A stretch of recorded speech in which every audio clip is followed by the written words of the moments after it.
In this video, I'll be explaining the entire timeline of the Elder Scrolls in chronological order, covering every major era and event from the very beginning of creation all the way through to the Dragon Crisis in Skyrim and beyond. This timeline spans the Dawn Era, the Merethic Era, and all the numbered eras that follow, including the settings of the Elder Scrolls, Online, Arena, Daggerfall, Morrowind, Oblivion, and Skyrim, which means we're looking at thousands of years of history across multiple games and expansions. Now, I should mention up front that this timeline focuses on major in-universe events and game settings, not every single book or minor historical event, because if I tried to cover every piece of lore from every in-game text, we'd be here for days. As always, throughout the video, there will be a timeline animation at the bottom of the screen, so you can easily follow along and understand exactly when each event takes place. Here's something fascinating that a lot of people don't realize. The Elder Scrolls' deepest lore stretches back to a time before time, with the creation of the Orbis itself, long before any mortal race walked Tamriel. But before we get to any of that, we need to explain the setting first. Before the world of Tamriel existed, before the continents formed and the races walked upon them, before time itself had meaning, there was only the interplay of two fundamental forces. The Dawn Era, that mythic age of creation that exists outside conventional history, begins not with a moment but with a concept. At the heart of all Elder Scrolls, cosmology stands the Orbis, the universe itself, born from the eternal struggle between Anu and Padome. These are not gods in any traditional sense. They are primal forces, the bedrock of existence. Anu represents stasis, order, light, and the comfort of unchanging permanence. Padome embodies change, chaos, darkness, and the terror and beauty of transformation. Neither is good nor evil. Both are necessary. Their conflict, their dance, their endless interplay creates the possibility of everything that follows. But the nature of the world itself. The scholars of Tamriel do not speak of a single creation, but of a slow separation, of spirits older than time, who were once part of one another and were sundered into the many. In the timeless void there were two forces, and the lore masters give them the names Anu and Padome, the everlasting and the changing, the light of stasis and the dark of flux. And from the meeting of these two, or from the reflection of one within the other, arose the souls that would shape all things. It is said the world was not built but dreamed, that a great being, the Godhead, sleeps somewhere beyond all telling, and that we and the Nords and the dragons and the very mountains of Skyrim are the figures moving through that being's long dream. Whether this is truth or only the fancy of mad philosophers, no one can say, and that is the first mystery, the one beneath all the others, the quiet possibility that the whole of it is a sleep not so different from the one into which you're drifting now. From that first dreaming came the Et Arda, the original spirits, and among them were those who would become the gods men worship and the demons men fear. The greatest and most restless of these was a being the Nords call Shor, whom the elves name Lorcan, and his was the idea that changed everything. For while the other spirits were content to drift in the immortal dark, Lorcan conceived of a new thing, a place of birth and death and striving, a mortal world, and he persuaded or tricked the other Et Arda into helping him build it. This world is Mundus, the plane upon which Tamriel sits, and the making of it was a wound to those who made it. For to build a world of change, they had to pour their own eternal substance into it and be diminished forever. Some of the spirits died in the making, some fled before they could be caught, and some remained and became the Aedra, the ancestor gods, bound to the world they had wrought. The mystery here is Lorcan's true intent, whether he built the world as a gift, a ladder by which mortal souls might climb to become something greater than gods, or whether he built it as a prison, a trap to drag the divine down into suffering. The elves have never forgiven him. The men of Skyrim have never stopped loving him, and the truth of it is lost in the deep dream from which no one has ever fully woken. For his part in the making, Lorcan was punished. The other gods, or perhaps a single furious god, tore the heart from his body, and that heart was cast down through the sky and buried in the roots of a mountain in the land that would become Morrowind, the mountain the Dark Elves call Red Mountain. the mountain that smokes and burns to this day. His body, they say, was flung into the heavens, and if you look up on a clear northern night, you will see it still. For the 2 moons that hang above Skyrim, the great pale Massa and the smaller Secunda, are said to be the sundered corpse of Lorcan, the god who gave the world its death and its life. Think on that as you drift, that the very moonlight falling across the snowfields of the north is the light of a dead god's body, and that the men below have built their whole faith on the memory of the heart that was torn away. Whether the moons are truly his flesh, or whether this is only a story the old skalds told to explain the lights in the dark, is a mystery that has never been closed, and it is a gentle thing to hold in the mind as sleep draws near, the image of a broken god watching over the world he died to make. When the world was young and still soft, before it had hardened into the shape we know, the spirits met upon a place at the centre of all things, a meeting the lawmasters call the Convention, and there they decided the fate of the being who had tricked them into mortality. It was there, some say, that Lorcan's heart was taken, and it was there that the first of the great towers was raised. For the world, being new, was in danger of unravelling back into the formless dream from which it came, and to hold it in place the gods and their mortal heirs built the towers, structures that are not merely stone, but are pillars of reality itself, anchors that keep the world from dissolving. The first and greatest of these is the Adamantine Tower, which still stands upon a small island off the coast of High Rock, the oldest structure in all of Tamriel, so old that no one living knows who raised it or how. It is called Adamantia, the Tower of the Spirits, and beneath it, the stories say, is the very stone upon which the god stood at the Convention. That such a place exists, and that so little is known of it, is one of the quietest and deepest mysteries of the whole world. A tower older than history, keeping the world from ending, its true workings understood by no one at all. There are other towers, one for each great land, and each is tied to a stone, or a star, or a relic that gives it its power. In the heartland of Cyrodiil stands the white gold tower, the great pale spire at the centre of the imperial city, and its stone is the amulet of kings, the jewel worn by the emperors of men.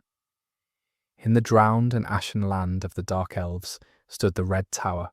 which is Red Mountain itself, wound around the buried heart of the dead god. Far to the west, upon the island of the High Elves, rises the crystal tower they call Crystal Lightclaw. And there are others, some fallen, some hidden, some whose very existence is argued over by the few scholars bold enough to study such things. The mystery of the towers is not only where they are, but what would happen if they fell, for it is whispered that each tower holds up a portion of the sky, and that the breaking of them, one by one, would let the world slip back into the dream. This is not a thing the common folk of Skyrim speak of. They know their Nordic gods, their Talos and their kine, and they leave the metaphysics to the mad and the scholarly. But it lies beneath their feet all the same, the great hidden architecture of a world that must be constantly held up lest it come softly apart. Now we come to a stranger and more secret mystery, one that only the deepest students of the arcane so much as whisper, and it is called Chim. In the old tongue the word means starlight, or the light of a high and secret knowledge, and it names a state that almost no being in all of history has ever reached. To attain Chim is to awaken within the dream, to understand fully and at once that the whole of the world is the dream of a sleeping god, and yet not to dissolve into nothing upon that understanding, but to hold to one's own self, to say I am, even while knowing that the I is only a figure in a sleeper's mind. Nearly all who have glimpsed this truth have simply ceased to be, unmade by the knowing, erased as a candle is snuffed. Only a rare few, it is said, have looked upon the sleeping face of the Godhead and kept their feet, and by doing so gained a power beyond any spell or blade, the power to shape the dream from within. The first to do this, the lore masters believe, was a strange god-king of the Dark Elves, and after him perhaps one or two others across the whole span of the ages. What chime truly is, whether it is enlightenment or madness, salvation or the deepest damnation, no one can say, and it remains one of the most beautiful and unsettling mysteries in all the lore. The idea that the way to become as a god is simply to wake up and to survive the waking. Against this terrible enlightenment there stands its gentler shadow, a thing the mystics call amaranth, and it too is a mystery folded inside the nature of the dream. For if the world is the dream of a sleeping being, then what lies beyond the dream, and what happens when the dreamer at last stirs? The mystics answer that the highest and kindest fate is not to shatter the dream, nor to rule it, but to begin a new one, to become oneself a dreamer, and to let a fresh world bloom from one's own sleeping mind, as a flower blooms from a seed. This is the amaranth, the flowering, the passing of the dream from one dreamer to the next, in an endless and loving succession, so that no world truly ends, but each gives birth to the one that follows. It is a soft and hopeful thought to carry down into rest, that endings are only beginnings, seen from the wrong side, that even the unmaking of a world might be no more than the closing of one pair of eyes so that another might open. Whether any of this is so, whether the philosophers have glimpsed a real truth, or only comforted themselves in the dark, is a mystery no living soul can solve, and perhaps it is not meant to be solved at all, only rested upon, the way you're resting now. From the deep dream we descend now into the deep earth, into the ringing black halls beneath the mountains. For the next mystery is perhaps the greatest and most famous riddle in all of Tamriel, the vanishing of the Dwemer. The Dwemer were a people of elves, though they did not care to be called elves, and men have named them the dwarves, though they were not short of stature, but only dwelt below the ground. They were the wisest and proudest of all the mortal races, masters of stone and brass and steam, builders of cities so vast and so beautiful that even in ruin they leave the wanderer breathless. Their great works still stand beneath Skyrim, halls of glowing metal and turning gears, cisterns and forges and libraries carved into the roots of the world, and their machines still move, still grind, still hum with a power no living smith can equal. And yet of the Dwemer themselves there is not one left alive, save perhaps a single soul in all the world, and that is the mystery. In a single instant, in the middle of a single day, every last one of them, across every city and every land, simply ceased to be. They did not die in battle. They left no bodies, they did not flee, for there was no time to flee. They were there, working at their forges, and then they were not. And the halls fell silent, and the silence has never lifted. To understand how such a thing could happen, we must go to Red Mountain, to the buried heart of the dead god Lorcan, and to a Dwemer of surpassing genius, whose name was Kagranak. He was the high priest and tonal architect of his people, the greatest of their engineers, and in the deep places he made a discovery that would undo them all. He found the heart of Lorcan, the beating divine engine buried in the mountain's root, and he perceived that within it lay a power that might lift his whole people beyond mortality, beyond the reach of death and change, and make of them a new kind of god. So he forged tools to tap the heart, 3 great instruments named Sunder and Keening and Wraithguard, and with these he meant to strike the heart in a precise and terrible way, to draw its power and pour it into a vast construct of brass, a walking mountain, a mechanical god. What exactly he did in that moment, what note he struck upon the heart of a dead god, no one knows, for every witness vanished in the same breath as the deed. Perhaps he succeeded, and his people were carried out of the world entirely into some plane beyond our reach. Perhaps he failed, and they were unmade, scattered into the skin of the world as dust. The scholars argue it still, and they will argue it forever, because the only ones who could answer are gone. There is one who remembers, or one who might. His name is Ysgramor, and he is called the last living Dwemer, the only member of his entire race to survive the vanishing. He survived, the stories say, only because at the moment his people disappeared, he was not in the world at all, but lost in a strange outer realm, an errand into the wandering plain of oblivion, having taken him beyond the reach of whatever unmade the rest. When at last he found his way home, he returned to a world in which he was utterly alone, the final voice of a dead civilization, and even he does not know what became of his kin. He was there, he was one of them, and still the answer is hidden from him. If the last dwarf in all the world cannot say where his people went, then perhaps no one ever will, and the vanishing will keep its secret to the end of days. The tools that Cagrenac forged are a mystery in their own right, and a dark one. Wraithguard is a gauntlet, and Sunder a great hammer, and Keening a small and wicked blade, and together they are the only means by which a mortal might safely touch the heart of a god without being burned to nothing. After the vanishing they passed through the long ages, from hand to hand, coveted and feared, for whoever held them held the means to become divine, or to destroy that which men had made divine. They are bound up with the fate of Morrowind and its god-kings, and their story is one of ambition and ruin.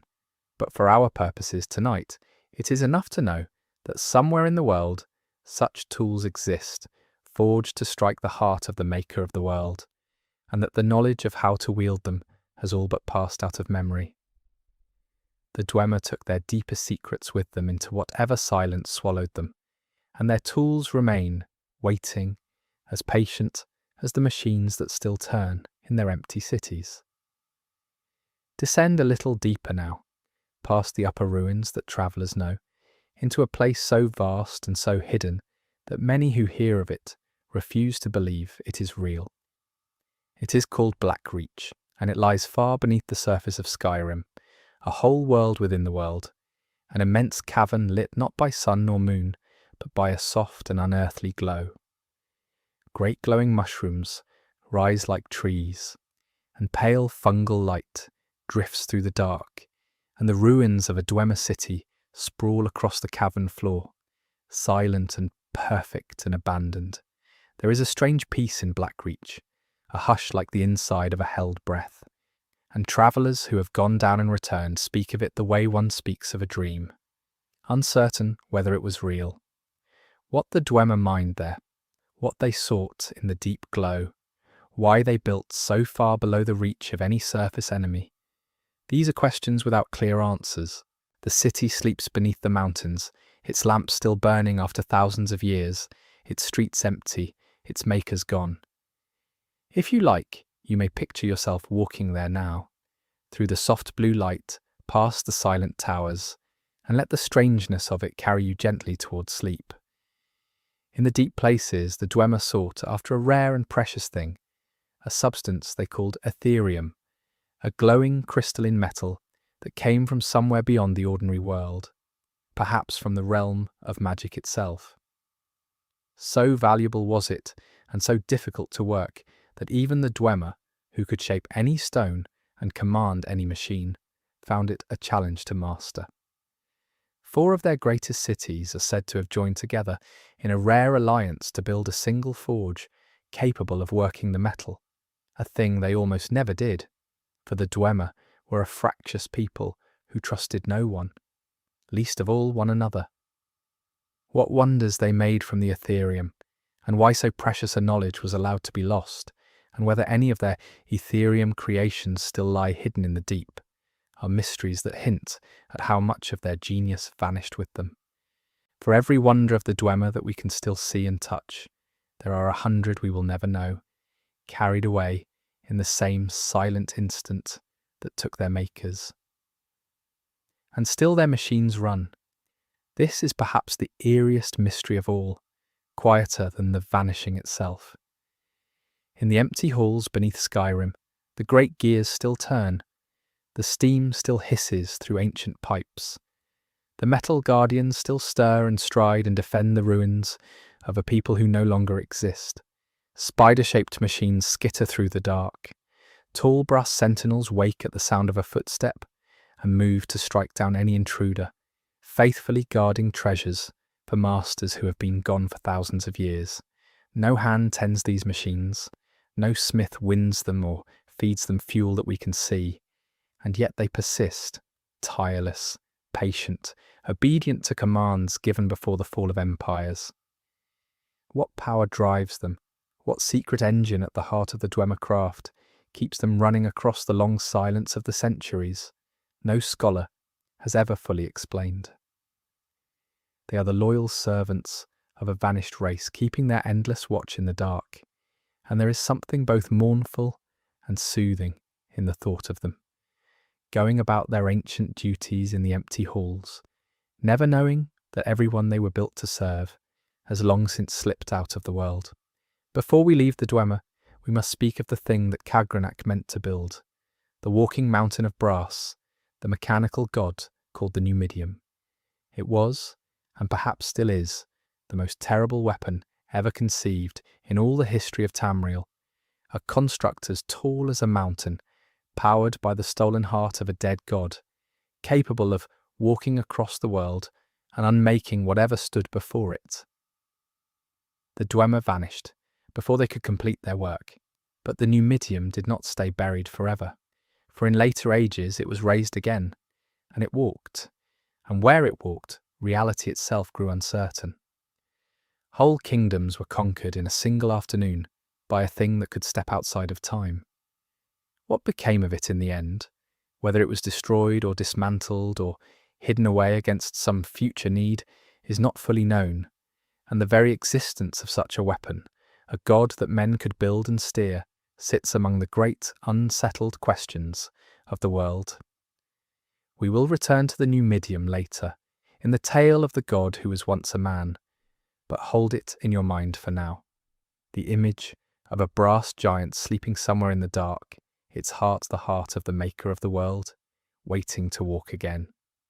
Now we turn from the vanished dwarves to those who dwelt beside them, and to a betrayal so cruel that it echoes still in the blind and broken creatures that haunt the deep. Long ago, before the men of Skyrim rose to rule the north, the land belonged to a race of elves the Nords called the Snow Elves, and they called themselves the Thalmor, the people of the endless snow. They were fair and cold and beautiful, tall and pale as the drifts they lived among, and they built shining cities of white stone across the frozen land, and they worshipped the elven god of the sun, Auriel, whom the men of the south name Akatosh. For an age the Snow Elves were lords of Skyrim, and their light lay upon the whole of the north, and had things gone otherwise, they might rule there still. But things did not go otherwise, and the story of their fall is one of the saddest in all the world, a slow ruin that turned a proud and radiant people into the cringing, sightless horrors that now infest the dark beneath the mountains. Their ruin began with the coming of men. The first men to settle Skyrim came from a lost land in the far north called Atmara, and they built a city upon the northern coast, and they named it Sarthul. And for a time men and Snow Elves lived as uneasy neighbours. Then came a night the histories remember only as the Night of Tears, a night on which the Snow Elves fell upon the men of Sarthul and slaughtered them almost to the last soul, burning the city and putting the sleeping folk to the sword. Why they did it, what drove the elves to so sudden and total a massacre, is one of the enduring mysteries of the north. The simple telling is that the elves feared the swift breeding and hungry ambition of men, and struck to end the threat before it grew. But there are hints of something deeper, for beneath Sarthul the men had found something, an object of terrible power buried in the ice. And some believe the Snow Elves did not attack out of fear of men at all, but out of terror at what the men had unearthed, and out of a desperate need to seize or bury it again. The thing beneath Sarthal is a mystery all its own, and it is called the Eye of Magnus. It is a vast and glowing orb of unknown make, humming with a power that no mage has ever fully understood, tied perhaps to the god Magnus, the architect of the world who fled from Mundus at its making, and tore a hole in the sky through which the sun now shines. What the Eye is, where it came from, why it lay buried beneath the oldest city of men in Skyrim, and what it is truly capable of, are questions that trouble the wisest wizards of the College of Winterhold to this day. Some fear it could unmake the world. Some believe it is only a fragment, a shard of something even greater. It was found once and studied, and then hidden away again by powers who judged that no mortal hand should hold it. And so it rests, somewhere beyond reach, an unanswered question glowing in the dark, its true nature a secret kept even from the gods who might have made it. Whatever the reason for the Night of Tears, its consequence was the doom of the Snow Elves. For the survivors of Sarthal did not forget. A great and terrible Nord, Ysgramor, had fled the massacre, and he returned across the sea from Atmora with his sons and a host of warriors, 500 of the mightiest men of the north, and they are remembered as the 500 companions. They fell upon the Snow Elves in a war of vengeance so complete that it broke the elven kingdom forever. City by city, field by field, the men drove the elves from the surface of Skyrim, until the fair and radiant people, who had ruled the whole of the north, were shattered, scattered, and hunted like beasts.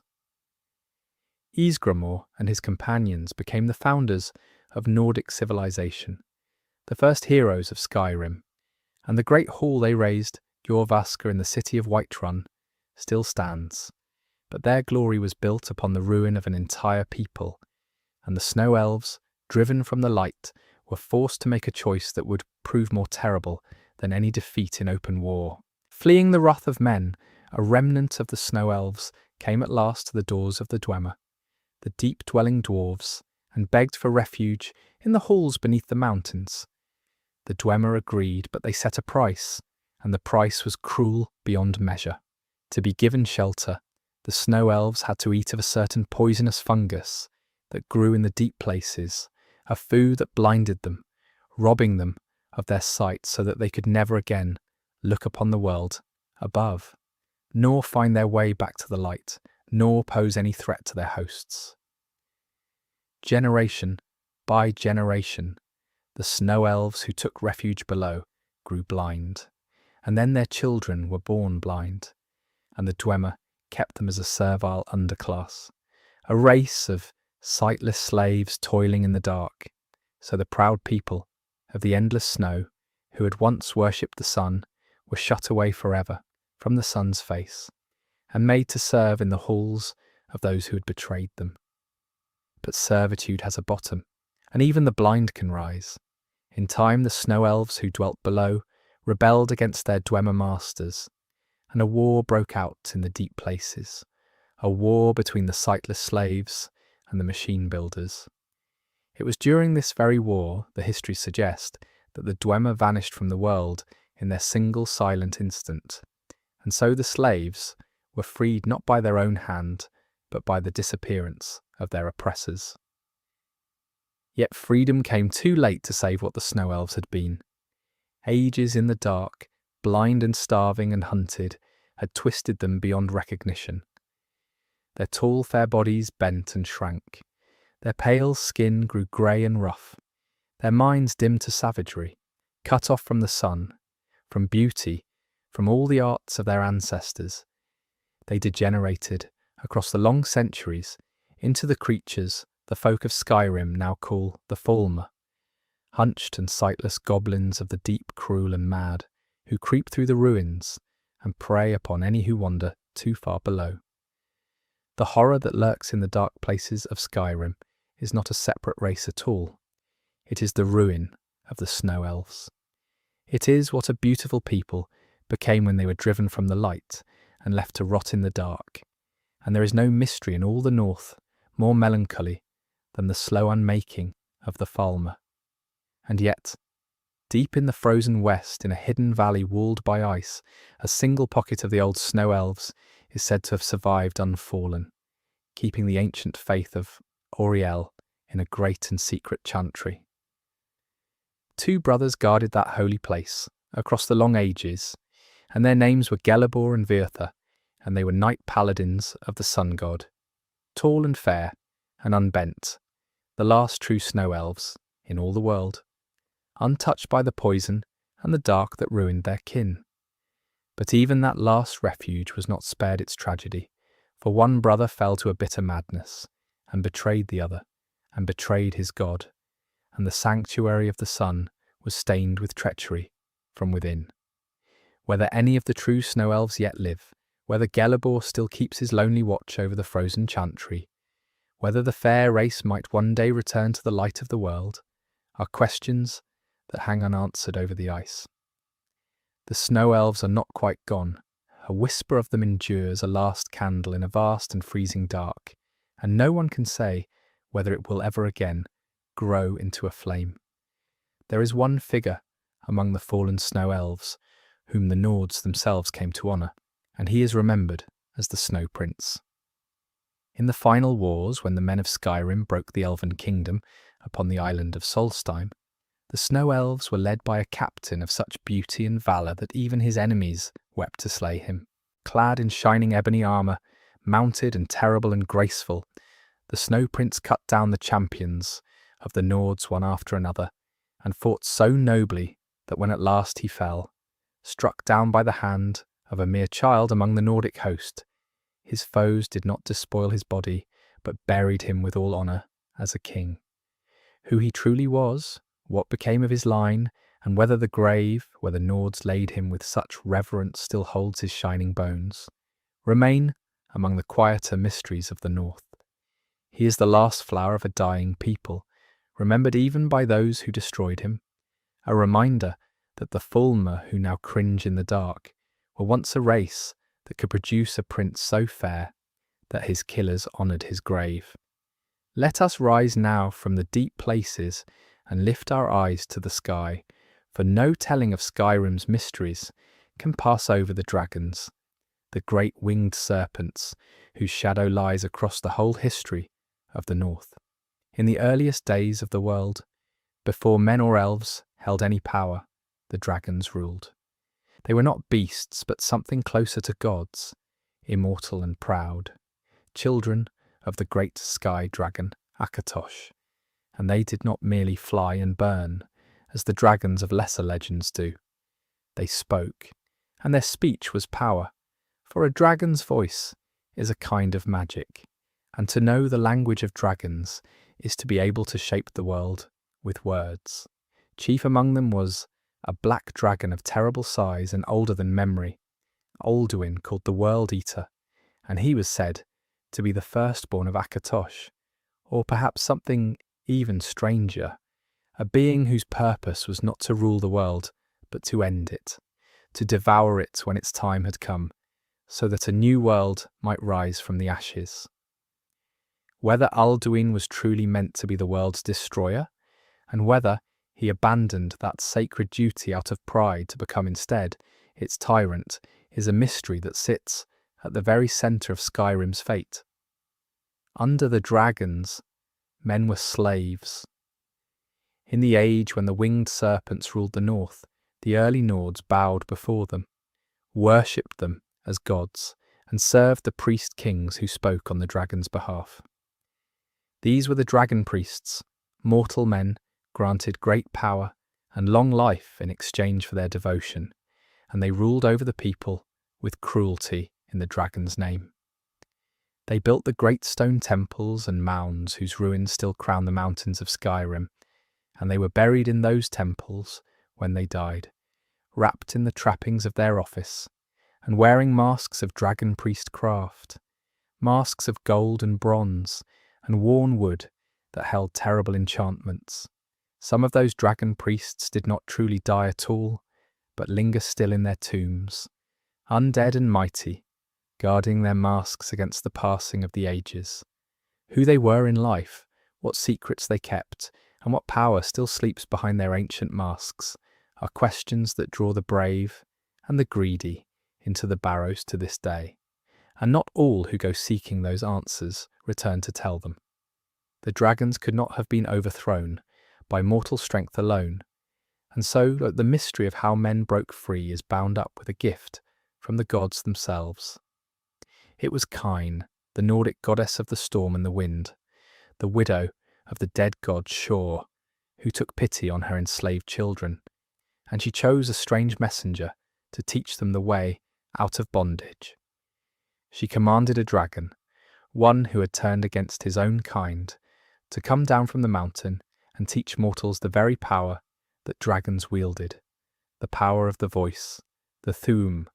the shaping of the world through shouted words in the dragon tongue. That dragon's name was Parthenax, and he became the teacher of men, and by his teaching the enslaved Nords learned to shout as the dragons shouted, to fight fire with fire, and at last to rise against their masters. In the great uprising the histories call the Dragon War. Why Parthenax betrayed his own kind, what it cost him, and whether so ancient a creature can ever truly atone for the ages in which he too was a tyrant, are questions that will trouble you gently as you drift. For even now, they say, the old dragon sits alone upon the highest peak in Skyrim, meditating on the endless struggle to be better than his own cruel nature. With the voice in their throats, the men of Skyrim made war upon the dragons, and it was a long and bloody war, for the dragons were near to immortal and did not die easily. But the greatest victory was not won against the lesser dragons at all. It was won against Alduin himself, the World Eater, and here the histories grow strange and uncertain.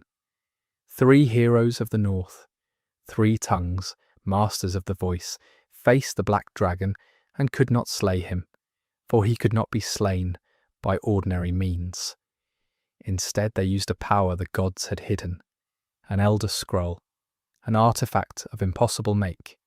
and with it they did not kill Alduin, but cast him forward through time itself,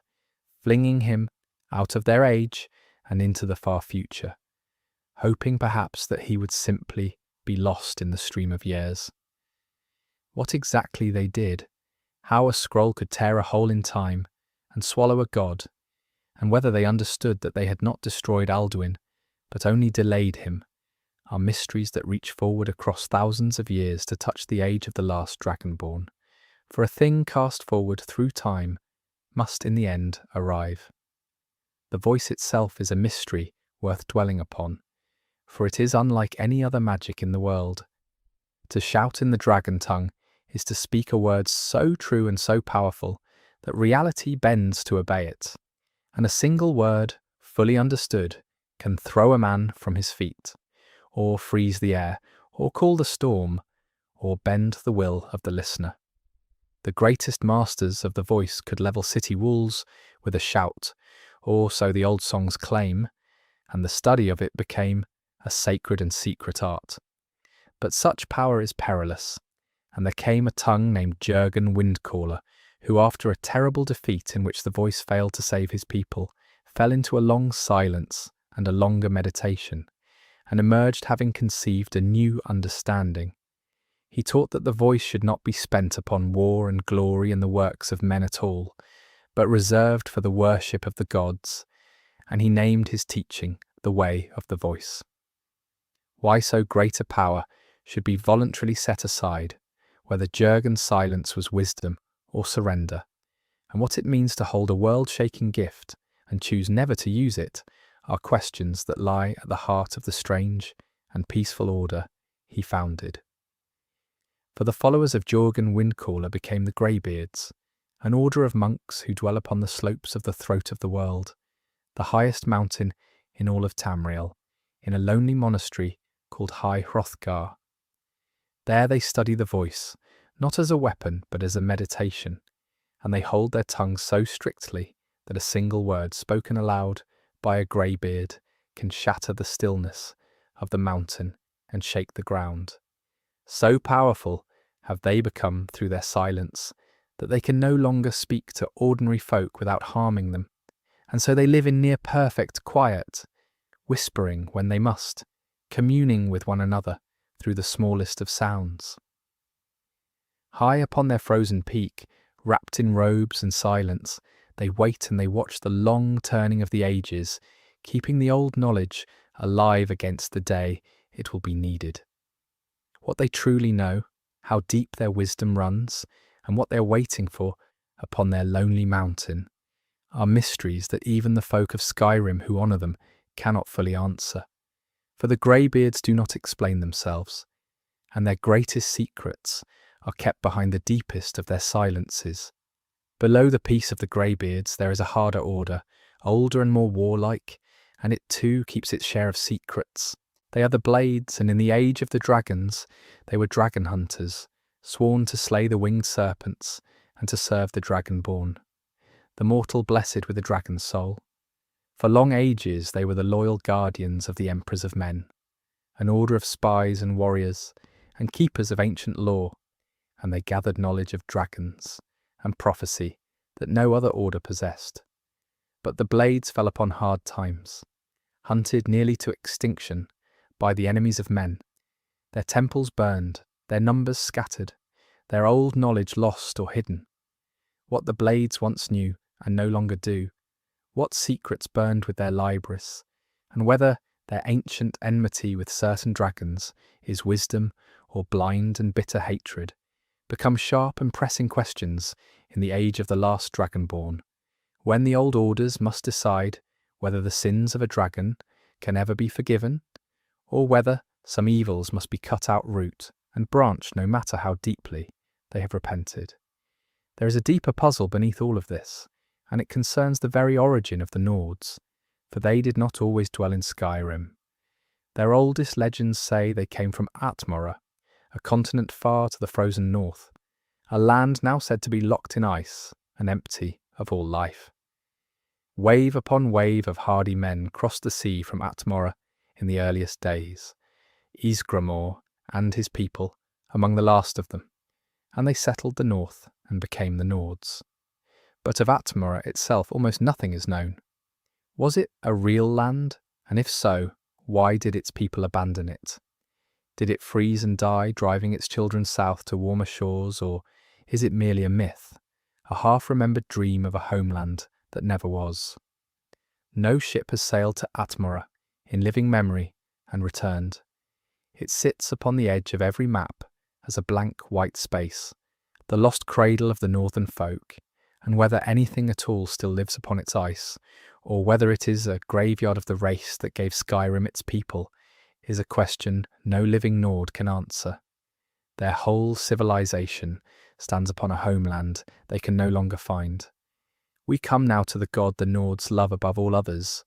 the one whose name is forbidden by their enemies, the man who became divine, and his story is a knot of mysteries so tangled that even the gods may not fully unwind it. His name is Talos, and he was born a mortal man, a warrior and a king, and in the histories of men he is called Tiber Septim, the first emperor to unite all of Tamriel under a single crown. In life he was a general of surpassing genius and a ruler of iron will, and after his death he was raised up among the divines, taking his place as the ninth god in a pantheon that had held only 8 since the making of the world. That a mortal could climb to godhood, could take a seat among the ancestor spirits who poured out their own substance to make the world, is astonishing, and it is the promise that Lorcan buried in the heart of creation, the ladder from mortal to divine. But how Talos climbed that ladder, and who exactly Talos was, are questions that dissolve the closer one looks at them. For the deepest secret of Talos is that he may not have been one man at all, but 3. The old and hidden histories whisper that the being who became the god Talos was a fusion, a braiding together of 3 separate souls into a single divine identity. There was Hjalti Earlybeard, the young Nord warlord with a gift for the voice. There was Zurin Arctus, the imperial battle mage, a master of arcane and political craft. And there was Ysmir Wolfhearth, an ancient and storied Nord king, a figure of storm and returning, called the Ash King, who had died and come again more than once in the long legends of the North. How 3 men, living and dead, warrior and mage and ghost king, could be woven into a single god, and which of them was truly the soul at the centre of Talos, are questions that have driven scholars to the edge of madness. The god men worship may be a chord struck from 3 notes, a divinity assembled rather than born, and if that is so, then the very nature of Talos is a mystery that strikes at what it means to be a god, or a self at all. Bound up in this is the strange and mournful figure men call the Underking, and his story is one of betrayal in the making of a god. When Tiber Septim sought to conquer the whole of Tamriel, he needed the great brass god of the Dwemer, the Numidium, and to make it walk he needed a heart to power it, for the true heart of Lorcan lay far away and guarded. And so the darkest of the tales say, the battle mage Zurin Arctus tore out his own heart, or had it taken, to serve as a mantle heart for the brass giant, and by that sacrifice the Numidium was made to move, and Tiber Septim conquered the world. But the man who was unmade to power the weapon did not rest easy. His spirit lingered, robbed of its heart, neither fully alive nor fully dead, and he became the Underking, a wretched and immortal ghost wandering the world in search of the heart that had been stolen from him. Whether the Underking and Zurin Arctus and the god Talos are 3 beings or one, whether the emperor betrayed his own soul to become divine, and whether a god can be built upon the murder of one of its own parts, are among the most disturbing riddles in all the lore, and they lie hidden beneath the simple faith of the folk who light candles to Talos in their shrines. The tale of Talos and the Numidium leads us to one of the strangest events ever recorded, a thing the historians call the Warp in the West, or the Dragon Break of the Middle Dawn's later echo. When the brass god walked again in the far west of Tamriel in a later age, it did something to the fabric of time itself, and for a span of days reality came unstitched. In that region, several different and contradictory things all happened at once and all remained true. Kingdoms that could not all have won. Persons who could not all have survived. Events that should have cancelled one another out, instead stood side by side in the record, each as real as the next. When at last the world settled and time flowed straight again, the histories could not be reconciled, because there was no single history to tell. This is a dragon break, a wound in the flow of time in which many contradictory truths coexist, and the walking of the Numidium tore such a break in the world. How a machine could break time, why the contradictions held rather than collapsing, and what it means that a portion of history simply refuses to resolve into a single thread, are mysteries that sit at the outermost edge of what mortal minds can grasp. The greatest of the dragon breaks, though, came far earlier in the deep past, and it is called the Middle Dawn, and it lasted not days but something the scholars can only render as 1,000 years and no time at all. In that age, the flow of time simply stopped being a single line, and everything that could happen did happen, all at once, and the annals of that era contradict themselves so completely that the historians long ago gave up trying to make sense of them. Some believe the Middle Dawn was caused by the same brass god, walked in some earlier or timeless age. Some believe it was the doing of the elves, who worship a different order of gods, and who may have sought to unmake the works of men by unmaking the very time in which those works were done. What truly happened in the dawn, whether it was a single event or a scar that the world carries still, and whether time in Tamriel is truly a straight and trustworthy line at all or only appears so, to those who cannot see the breaks, are questions that make the whole of history feel like a dream within the dream, uncertain, shifting, never quite fixed in place. There is a subtle and terrible art hidden in the ascension of Talos, and the mystics name it mantling. It is not the same as taking a throne or inheriting a title. To mantle a god is to walk so perfectly in that God's footsteps, to so completely become the pattern and the story of that God, that the world can no longer tell the difference between the imitator and the original, and the imitator simply becomes the god. It is said that Talos mantled Lorcan himself, that by walking the ancient path of the missing god, by uniting the world and being betrayed and losing his heart, Tiber Septim so perfectly reenacted the story of the maker of the world that he stepped into the empty place Lorcan had left and became, in a sense, the returned god. If this is so, then godhood is not a substance but a role, not a thing you are but a story you perform so flawlessly that reality mistakes you for it. The idea is dizzying, and it hints that the line between mortal and divine is far thinner and far stranger than anyone dares to say aloud, and that anyone who could walk the path exactly might climb into heaven by the sheer force of the imitation. Now we come to the enemies of Talos, and to a conspiracy so vast and so patient that its true aim frightens even those who whisper of it. In the far age of the last Dragonborn, the High Elves of the Somerset Isles, organised into a faction called the Thalmor, have risen to great power, and their most visible demand is that the worship of Talos be forbidden throughout the Empire, that the ninth god be struck from every shrine and every prayer.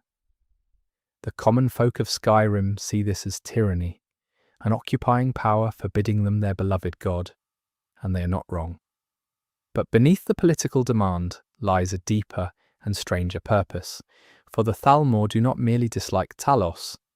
They believe that his very existence, a man raised to godhood, is a knot holding the mortal world in place, and that by erasing his worship, by making the world forget him, they might loosen that knot. And behind even that lies a purpose more terrible still, whispered only in the most secret of their councils, a purpose that the folk of Skyrim would scarcely believe if they heard it spoken. For the innermost belief of the Thalmor, or of the darkest faction among them, is that the mortal world is a prison. They hold that the elves were once immortal spirits, part of the timeless dream, and that Lorcan tricked them into the world of flesh and death, sundering them from their divine nature and trapping them in mortality. The whole of creation, in this belief, is a cage built to imprison the gods, and the only true freedom is to unmake it, to tear down the towers that hold the world in place, to erase the anchors that keep the dream from dissolving, and so to return all things to the formless and deathless light from which they came. The suppression of Talos is only the first move in that unmaking, one knot untied among many. Whether the Thalmor truly seek the end of the world, whether such a thing is even possible,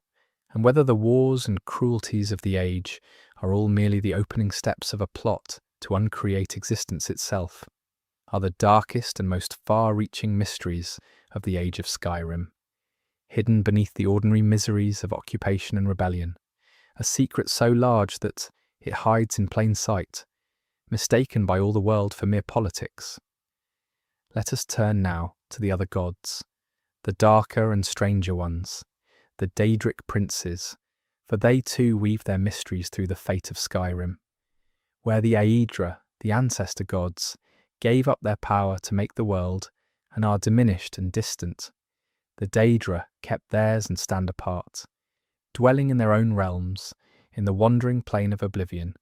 and they are neither wholly good nor wholly evil, but embody the raw forces of the soul, ambition and madness, night and change,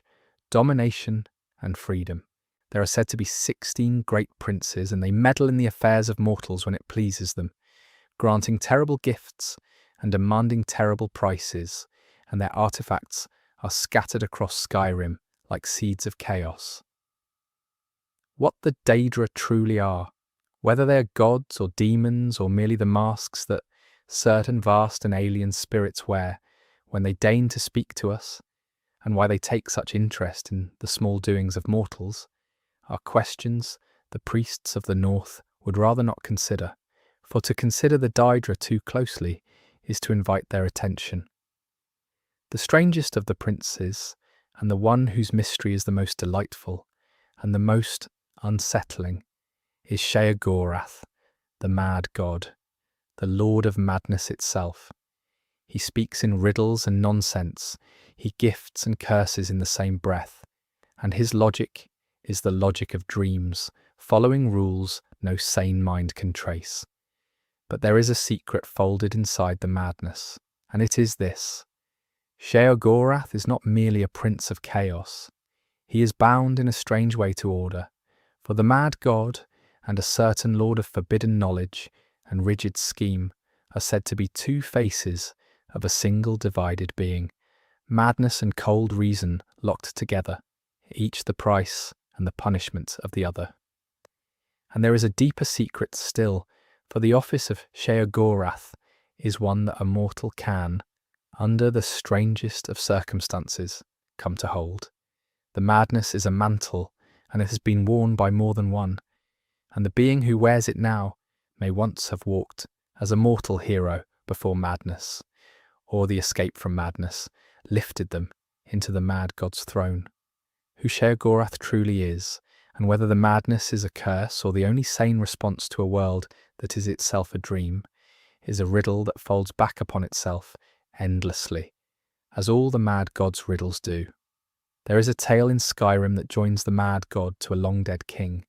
and it is one of the strangest and most quietly funny of all the northern mysteries. Long ago there ruled an emperor named Pelagius, called Pelagius the Mad, whose mind came apart upon the throne. His madness took 1,000 forms, paranoia and terror and delusion, and he tormented himself and his court with fears that had no cause. When he died, his troubled spirit did not find rest, but passed instead into the keeping of Sheogorath, and the mad god took the broken mind of the mad king and made of it a private realm, a little pocket of oblivion shaped like the confusions of Pelagius, where his fears walk about as living things, and his delusions have become the furniture of a whole small world. That a mortal mind could become a place, that the inside of a madman's skull could be turned into a country one might walk through, is a mystery about the nature of the soul itself, and it hints that madness and reality are not so far apart, that a troubled mind is already half a world unto itself, and that perhaps we each carry a little oblivion behind our eyes. The instrument of Sheogorath's power, and one of the most famous relics in all the world, is a staff called the Wabberjack, and it is madness made into a wand. To strike a thing with the Wabberjack is to change it into something else, but never into the thing you intended, for the staff obeys no will but its own chaotic whim. It might turn a fearsome giant into a harmless sheep, or a humble mud crab into a raging monster, or a man into a shower of coins, or into nothing at all. No two strokes of it are the same, and no scholar has ever discerned any rule that governs its transformations, for its only rule is that there are no rules. What such a thing means for the solidity of the world, what it says that reality can be so casually rewritten by a mad god's toy, and whether the Wabberjack merely reveals a truth that is always present, that the forms of things are far less fixed than they appear, are questions that sit uneasily beneath the staff's absurd and comical workings. In a dreamed world, after all, why should a sheep and a giant be so very different? And why should it take more than a wave of a stick to turn one into the other? Far to the east, upon the ashen island of Solstheim, there lies a mystery older than the dragon-slaying heroes, and it concerns the very first mortal ever to bear a dragon's soul. Long before the last dragon born, in the age when dragons ruled and men were slaves, there lived a dragon priest named Myrak, and he was the first dragonborn, the first mortal born with the blood and soul of a dragon, blessed or cursed with the power to devour dragon souls and command the voice as no ordinary man could. But Myrak turned against his masters, and then against everyone, seeking a power beyond even the dragons he served. And he made a bargain with a Daedric prince of forbidden knowledge, and he was drawn out of the world into a strange green realm and thought lost forever. For thousands of years he waited there, neither dead nor free, plotting his return, and his story reaches forward across all those centuries to touch the age of the last dragonborn. For two beings blessed with the same rare gift cannot easily share a world. Who Mirac truly served, what he sought in his long exile, and whether the power of the dragonborn is a blessing from the gods or a door through which darker things may reach into the world, are questions that the ash and the wind of Solstheim have kept for a very long time. The prince to whom Mirac sold himself is one of the most patient and terrible of all the Daedra, and he is called Hermaeus Mora, the lord of fate and forbidden knowledge, the keeper of all the secrets that mortals were never meant to learn.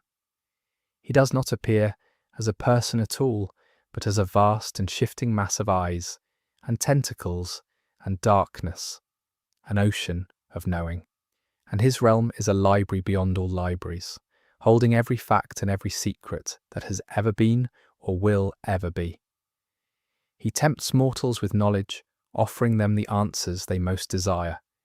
and the price is always the same. For to learn his secrets is to be drawn ever deeper into his grasp, until at last the seeker belongs to him entirely. Another eye in the endless mass, another book upon the shelf. His teachings are written in the black books, dread tomes that carry the reader out of the world and into the library of forbidden lore, and those who read them gain great power and lose a little of themselves each time. What Mora truly wants, whether knowledge itself is a kind of trap, and whether there are things that mortals ought never to know for their own sake, are questions that hang over every scholar and every mage who has ever wished to understand more than is wise. Upon Solstheim there dwells a people who have made a different bargain, and they are called the Skarl, a small tribe of Nords who keep an older and gentler faith than their kin upon the mainland.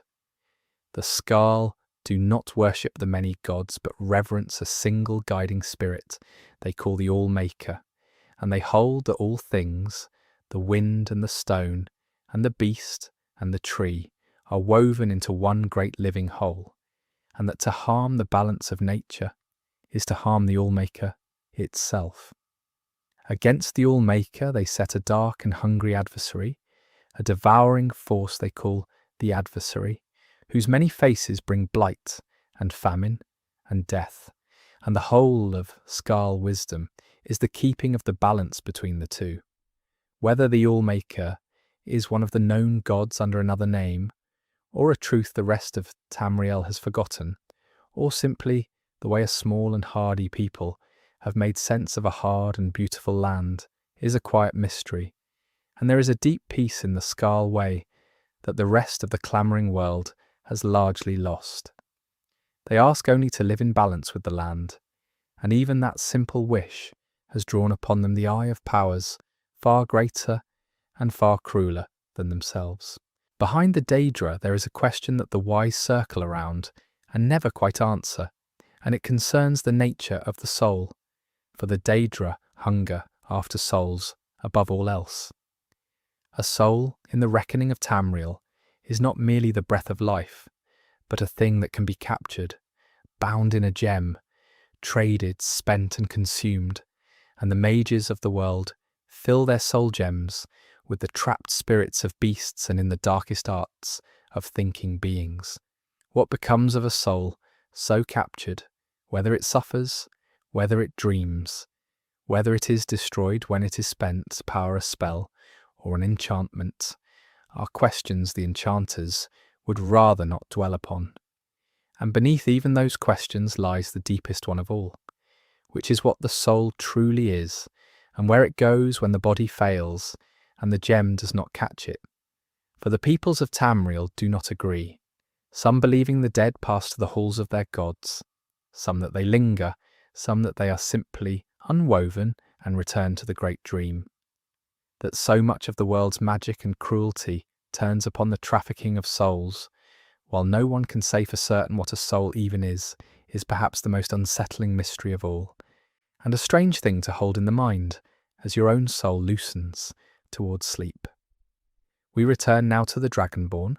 for the word has followed us through many of these tellings,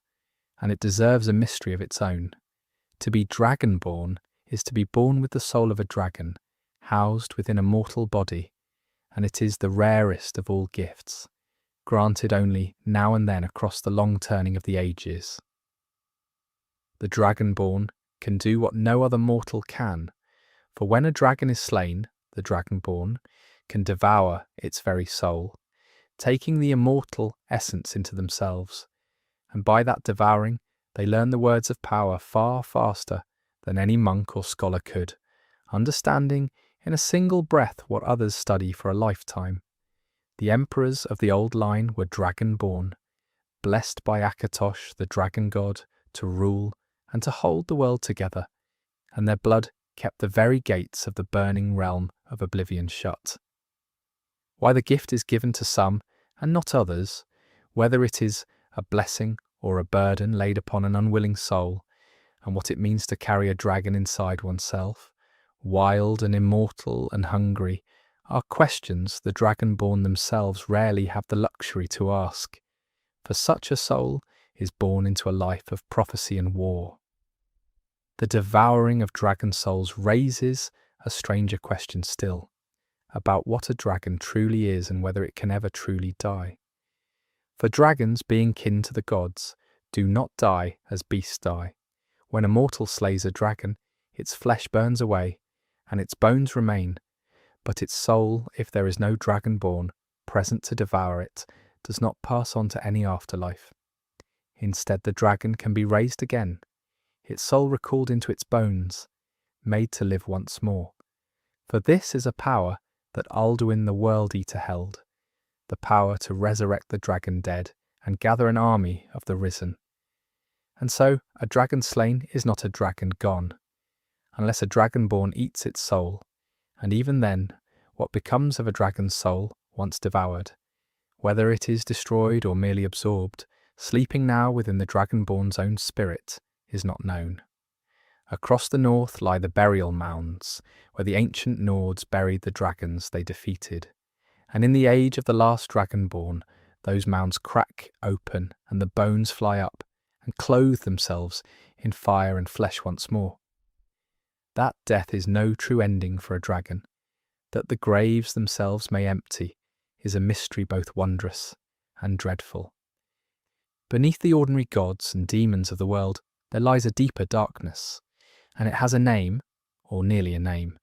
and the name is Sithis. Sithis is the void, the primordial nothing, the force of change and unmaking that stands opposite to the stasis of the light. And some hold that Sithis is only another name for Padme, the changing dark from which the world's turmoil first came. Sithis is not a god one prays to for comfort. It is the emptiness before and after all things, the great hunger of chaos, and those who revere it are not gentle folk. Chief among them is the Guild of Assassins, men called the Dark Brotherhood, who hold that murder can be a sacrament, an offering to the void, and that to send a soul into death is to feed the great nothing from which all things came. What Sithis truly is, whether it is a being that can hear and answer, or merely the name mortals give to the emptiness they fear, and whether the murders offered up in its name are truly received by anything at all, are questions that lie at the black heart of the Brotherhood's faith, and they are not questions one asks aloud in the wrong company. The Dark Brotherhood keeps a mystery more tender and more macabre than its patron void, and it is called the Night Mother. She was, the legends say, a mortal woman in ages past who made a terrible bargain and murdered her own children as an offering to Sithis, and for that dreadful devotion she was raised up in death to become the eternal matron of all assassins, the bride of the void. Her body does not decay, but rests in a great black coffin, And through that coffin, they say, the souls of the murdered speak, sending forth the contracts of death to those who serve her. A single mortal called the listener is chosen to hear her voice, and only the listener may receive the words that pass from the world of the living, through the mouth of a corpse, into the ears of the guild. Whether the Night Mother truly speaks, whether some spirit lingers in that ancient coffin, or whether the listeners hear only their own longing, and what a woman must become to trade her children for immortality in the service of nothing, are mysteries that give even hardened killers a chill, for there is something in the patience of the dead that unsettles even those who deal in death. There is a grey and hopeless realm beyond the world where the trapped souls go, and it is called the Soul Cairn, a vast and dim plain under a sky of drifting purple mist, where the spirits of the dead wander without rest beneath the eyes of their silent masters. Those masters are the ideal masters, ancient beings of pure and cold intent, who long ago cast off their own bodies to become bodiless keepers of souls, hoarding the essence of the dead the way a miser hoards gold. They offer power to necromancers in exchange for souls, and they never tire, and never age, and never let go of what they have taken. What the ideal masters ultimately want, why they gather souls without end, whether they are building towards some purpose or merely feeding an endless and joyless hunger, and whether any soul that enters the Soul Cairn can ever truly leave, are questions that hang over that misty and mournful land. The trapped souls shuffle across the grey plain forever, and the masters watch, and the mist drifts, and nothing changes, and it is perhaps the loneliest place in all of creation. Not every soul in the Soul Cairn is a helpless wanderer, for there dwells there a dragon unlike any other, and his name is Dwernavir. Long ago he sought power from the ideal masters, a necromancer's bargain, and he gained the ability to raise the dead, but the masters cheated him, as they cheat all who deal with them, and they bound him to the Soul Cairn forever, so that he can never truly leave the grey land and return to the living sky. He is a dragon who traded his freedom for power and lost, and now he haunts the mist, half servant and half prisoner, keeping his ancient watch, that even a dragon, near immortal and mighty, could be so utterly ensnared by the cold patience of the ideal masters, is a warning written across the whole of the law, that there is no power so great it cannot be trapped by a bargain, and no bargain with such beings that does not carry a hidden and terrible cost. Dwernavir's long sorrow in the mist is a quieter tragedy than a dragon's death in battle, but it is a deeper one, for he cannot even die. Now we come to the origin of a darkness that walks among the living, and it is the story of the first vampire and the prince of domination and rape and cruelty who made her. Molag Bal is that prince, the lord of Cold Harbour, the god-tyrant who delights in the enslavement of mortal souls, and in ages past he took a mortal woman and defiled her in a rite of such horror that she was transformed into the first of the undead blood drinkers, the first vampire, the daughter of Cold Harbour. From her the curse spread, passed from vampire to victim across the ages, until the Nightwalkers became a plague upon the world, hiding among the living, feeding upon them, spreading their affliction in the dark. Why Molag Bal wrought such a curse, whether vampirism is a punishment or a twisted gift, and whether the first vampire still endures somewhere in the world, ancient beyond reckoning and hungry beyond satisfying, are mysteries that lend a special dread to the shadows of Skyrim, where the undead do not merely lurk in tombs, but sit at tables and wear the faces of lords. The greatest of the vampire lords conceived an ambition to match his hunger, and his name was Harkon, and his dream was nothing less than to blot out the sun. For vampires are weakened by daylight, and Harkon sought a prophecy called the Tyranny of the Sun, which held that a vampire might, with the right and terrible means, snuff out the sun's power forever, and cloak the whole world in an unending night in which the undead could walk freely and rule without fear. The means he sought was an ancient weapon of the Snow Elves, the great bow of the sun god Oriel, hidden away in the frozen and secret forgotten vale where the last true Snow Elves once kept their chantry. So the darkest of the vampires reached back across the ages to the holy relic of a dying people, seeking to turn the very weapon of the sun god against the sun itself. Whether the world truly hung so near to eternal darkness, whether the prophecy could have been fulfilled, and what it means that the sun of a whole world could be threatened by a single lord's ambition, are questions that gather at the edge of that frozen and forgotten valley, where light and darkness once contended for the fate of all the days to come.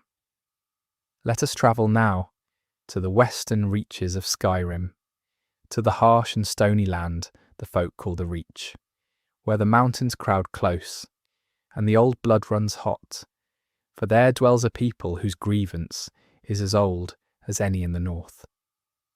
They are the Forsworn, and the folk of the cities name them savages and murderers,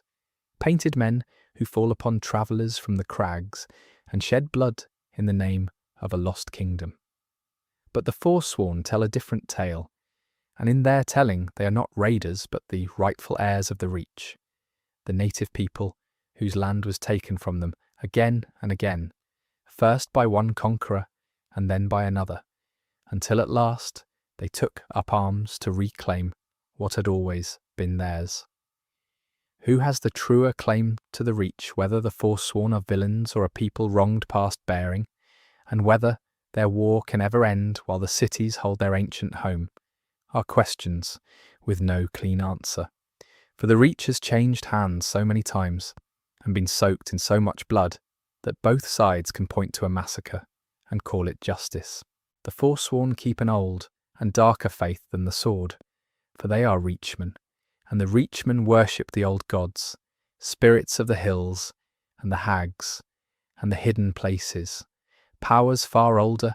and stranger than the gods of men or elves. Chief among the servants of that old faith are the hag-ravens, and their existence is one of the grimmer mysteries of the Reach. A hag-raven is not born but made, for she was once a witch, a mortal woman versed in the old magic, who chose to give up her humanity entirely in exchange for greater power, undergoing a terrible transformation that leaves her half woman and half bird of prey, twisted and feathered and cruel, ageless and full of dark strength. Why a woman would trade her very humanity for such a fate, what the old gods truly are, that they demand so hideous a devotion, and whether the hag-ravens remember the women they once were, are questions that hang about the smoke of the Forsworn camps, where the hag-ravens are honoured as matriarchs and holy ones, the keepers of the deepest and bloodiest secrets of the old ways. The warriors of the Forsworn carry a mystery in their very chests, for the fiercest among them are the Briar-Heart men, and a Briar-Heart is a warrior who has died and been made to live again. In a dread rite, a hag-raven cuts the living heart from a chosen warrior and sets in its place a Briar-Heart, a knot of enchanted thorns and old magic, and by that terrible surgery the warrior rises stronger and swifter than any living man, sustained not by blood and breath, but by the dark power woven into the thing that beats where his heart once did. He is neither wholly alive nor truly dead, a man kept walking by magic and thorns. What such a man feels, whether he is still himself once his own heart has been thrown away, whether the briar in his chest holds any love or memory, or only the will to fight, and what becomes of the heart that was taken from him, are questions that lend a special horror to the Forsworn, who come screaming down from the crags, for some of them died long ago, and have been kept fighting ever since by the thorn that was placed inside them. The Forsworn look back to a hero king of the old blood, and his name was Red Eagle, and his story hovers between history and legend. In ages past, when the men of the Reach were pressed hard by invaders, Red Eagle rose to lead them, and he was said to be so mighty a warrior that he could not be stopped by ordinary means, and the tales grew about him until he became more than a man, a symbol of the Reach's defiance that has never died. Some say he made a bargain with the hags for his power, some that he was undone by that very bargain, and some that he does not truly rest even now, that his spirit or his risen body still guards the great sword he wielded, waiting in a barrow high in the mountains for a worthy hand to take it up. Whether Red Eagle was a real king, or a story the Reachmen told to give themselves courage, whether his bargain damned him, and whether he might yet return to lead his people once more, are questions that keep his memory burning in the forsworn camps. A promise that the Reach has produced heroes before, and may produce them again. At the heart of the Reach stands a city carved into a great stone cliff, and it is called Markarth, and it is a mystery in stone, for the men who dwell there did not build it. Markarth rises upon the bones of an ancient Dwemer city, its buildings of golden metal and carven rock the work of the Vanished Dwarves, and beneath its streets, sealed away and mostly forgotten, lies the deeper city the Dwemer left behind, a great dark hall called Unanswered, half explored and full of the old machines and the fallen Thalmor. The folk of Markarth live their whole lives atop this buried mystery, walking streets of vanished people paved, sheltering in halls of vanished people raised, and few of them ever descend into the dark beneath their feet to see what still stirs there. That an entire living city should be built upon the silent ruin of a dead one, that the people of the Reach should make their homes in the tomb of the dwarves, is a strange and haunting thing, and no one knows all of what still waits in the deep parts of Unanswered, in the dark below the Golden City. The Reach keeps one covenant darker than all the rest, and it binds together the hag-ravens and the beast cults of the wild, for there are covens of witches in the north, whose bargains touch upon the oldest and most feared of the hunting gods. Among them are the witches of a certain grove, keepers of a terrible secret that can lift a curse of the flesh or damn a soul forever, and to deal with them is to gamble with things no wise person would wake. These witches trade in transformations and in the severing of curses, in the calling of beasts and the binding of spirits, and their groves are places the folk of Skyrim give a wide berth. What the witches truly serve, whether the old gods of the wild are real and hungry, or only names the covens use to frighten the credulous, and what price is truly paid when a witch's bargain is struck, are questions that gather in the smoke of the coven's fires, for those who go to the witches to be freed of one curse have a way of returning bound by another. There is a curse in Skyrim older than the Reach's wars, and it is the curse of the beast blood, the affliction of those who change beneath the moons into wolves and worse. Lycanthropy, the turning of a man into a beast, is a gift and a torment given by Ysgramor, the Daedric Prince of the Hunt, the Lord of the Wild and of the great game, who delights in the chase above all things. Those who bear his blessing become werewolves, changing into savage beasts of tooth and claw, stronger and faster and freer than any man, but bound to the prince, for when they die, their souls do not pass to the halls of their fathers, but are taken instead to Hyrcine's own hunting grounds, there to run and hunt and be hunted for all eternity, whether the beast blood is a blessing or a chain, whether the eternal hunt is a paradise or a prison, and what it means to lose oneself to the joy of the beast, are questions that trouble even those who carry the curse gladly. For the freedom of the wolf is bought with the surrender of the man, and there is no certainty about what waits on the far side of that surrender. The most honoured fighting order in all of Skyrim carries this very curse as a hidden shame and a hidden strength, for the companions of Whiterun, the heirs of Ysgramor himself, keep a secret in their inmost circle.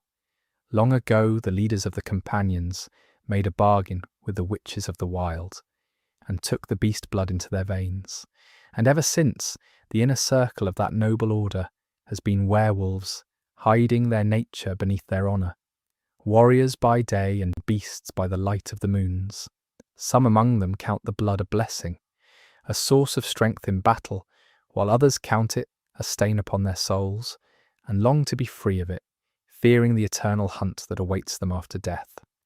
That the most celebrated heroes of the North carry a secret curse, that honour and monstrousness dwell together in the same hall, and whether the beast blood can ever truly be cleansed or only endured, are mysteries kept behind the doors of Jorvaska, the mead hall of the companions, where the descendants of the first heroes of Skyrim wrestle in secret with the wildness in their own blood. Now let us wander among the ghosts of Skyrim, for the north is a haunted land, and its snows are thick with the lingering dead. There is a thief's god, Nocturnal, the lady of shadow and of luck, the mistress of all that is hidden and stolen, and she keeps the strangest relic in all the world, a lockpick that never breaks, and can open any lock ever made,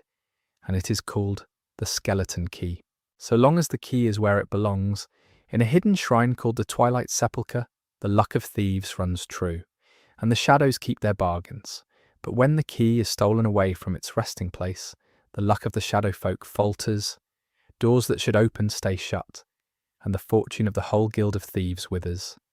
Why the luck of an entire craft should hang upon a single key, kept in a single dark shrine, what Nocturnal truly is, and why she guards the boundary of shadow so jealously, and whether luck itself is a real force that can be stolen and returned, are questions that the thieves of Skyrim feel in their bones, even when they cannot name them. For they know that fortune comes and goes, and that something in the dark decides its coming and its going. There is a dog in Skyrim who is more than a dog, and his tale is one of the gentler and stranger mysteries of the wandering land. His name is Barbas, and he is the companion of Clavicus Vile, the Daedric Prince of wishes and bargains, and clever cruelty, the prince who grants what mortals ask for in the way most likely to ruin them. Barbas takes the shape of a talking hound, and he is in truth a part of the prince himself, split off and made to walk the world, the conscience of a being who ought to have none, the small voice of restraint that keeps the prince's cruelty from swallowing everything. When prince and hound are parted, both are diminished, and Barbas wanders the roads, seeking to return to a master he loves, and quarrels with in equal measure. That a Daedric prince should keep a piece of his own better nature in the shape of a faithful dog, that cruelty and conscience should be split into two beings who need each other, is a strange and touching mystery,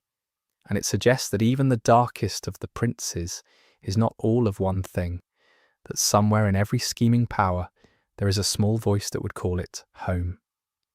Deep in a certain frozen crypt there walks a sorrowful ghost, and she is called the Pale Lady, and her story is a small and mournful riddle.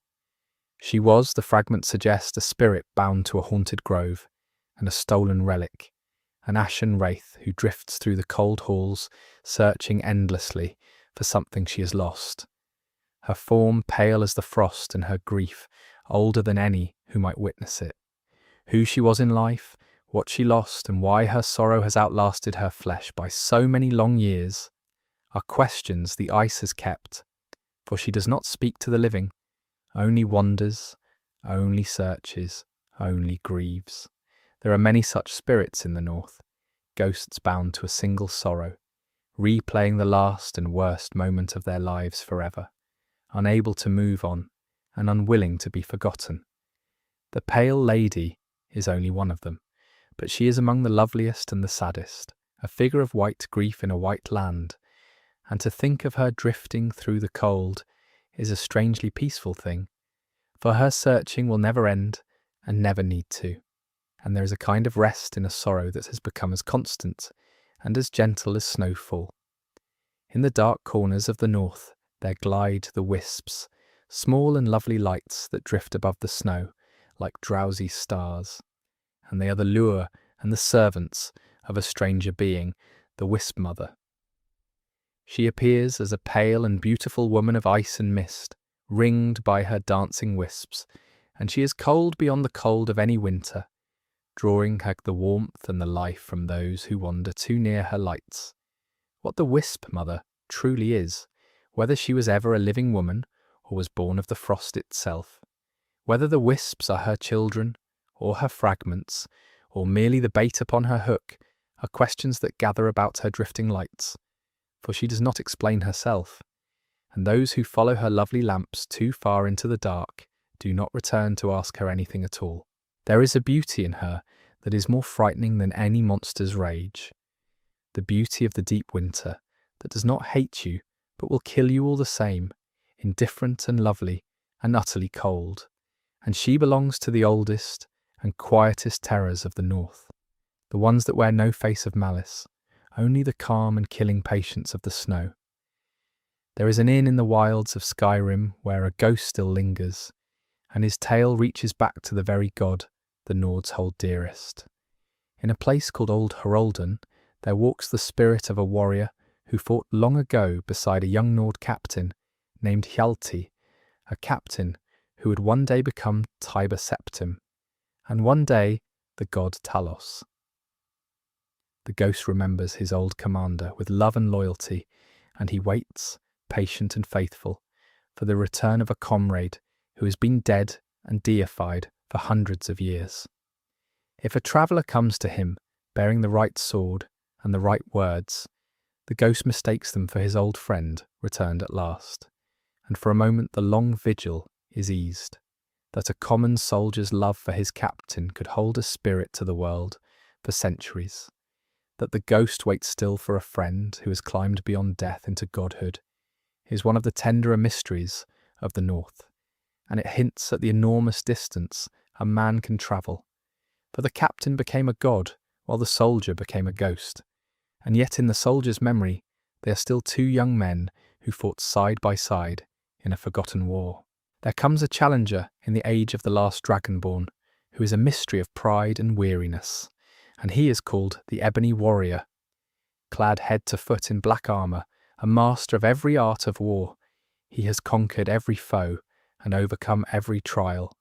and he finds that his very greatness has left him with nothing more to strive for, and no worthy end to seek. And so he goes looking for the one being mighty enough to grant him the death he can no longer find in ordinary battle, seeking out the last dragonborn, not in hatred, but almost in longing, wishing to be defeated at last by someone great enough to make his ending mean something. Who he is, where he learned his terrible skill, and what drove him to hunger so purely for a glorious death are questions he does not answer, for he wishes only to fight and to fall. There is a deep sadness in him,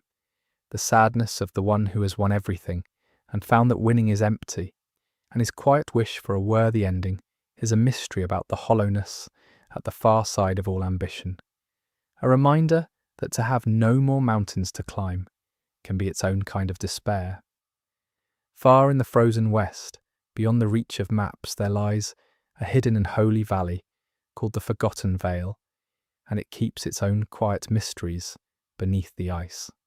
It was once the sanctuary of the last true Snow Elves,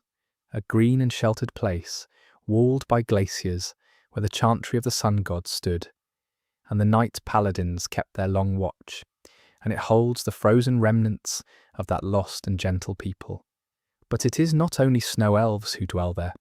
for in the deepest and darkest hollows of the vale creep the Forgotten Ones, Thalmor grown even stranger and more monstrous than their fellows, hidden from the world for so long that they have become something the rest of Tamriel has no name for. What still lives in the deepest ice of the Forgotten Vale, how a whole green valley could hide unfound for so many ages behind its walls of glacier, and what other lost things might rest in the blind white spaces of the maps, are questions that gather at the edge of the known world, where the ice keeps its secrets, and the veil sleeps beneath the frost, forgotten by all but the few who have stumbled into its hidden light. Off the northern coast of Skyrim, there stretches a body of water the Nords call the Ghost Sea, and its very name holds a mystery. Some say it is called so for the ice floes that drift across it like pale phantoms, and some for the ships that have been lost in its cold and never seen again, and some for stranger reasons that reach back to the drowned history of the North.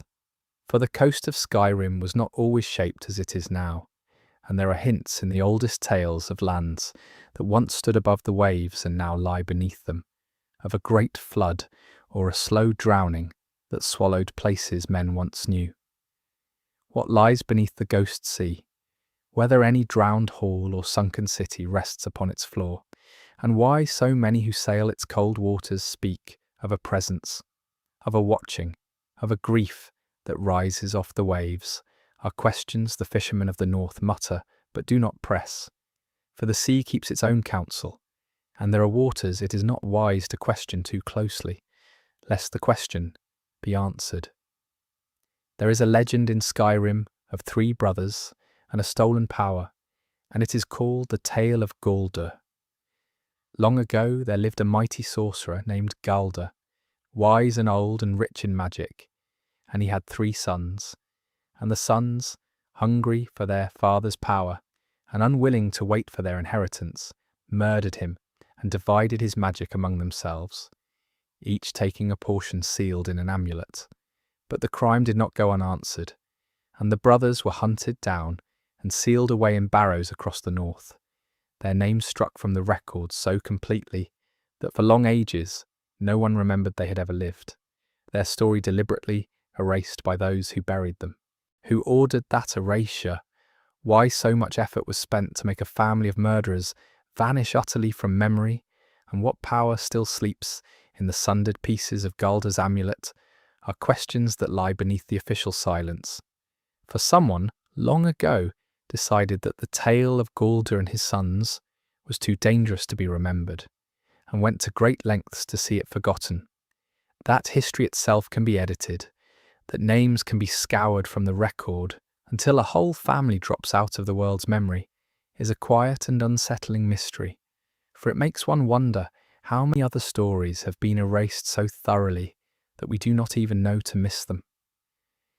Scattered across the wilds of Skyrim stand tall carved stones, the Standing Stones, ancient and weathered and older than any living lore, and each of them holds a strange gift for the traveller who touches it. One stone lends strength to the warrior, another sharpens the mind of the mage, another blesses the thief with stealth, and there are others still,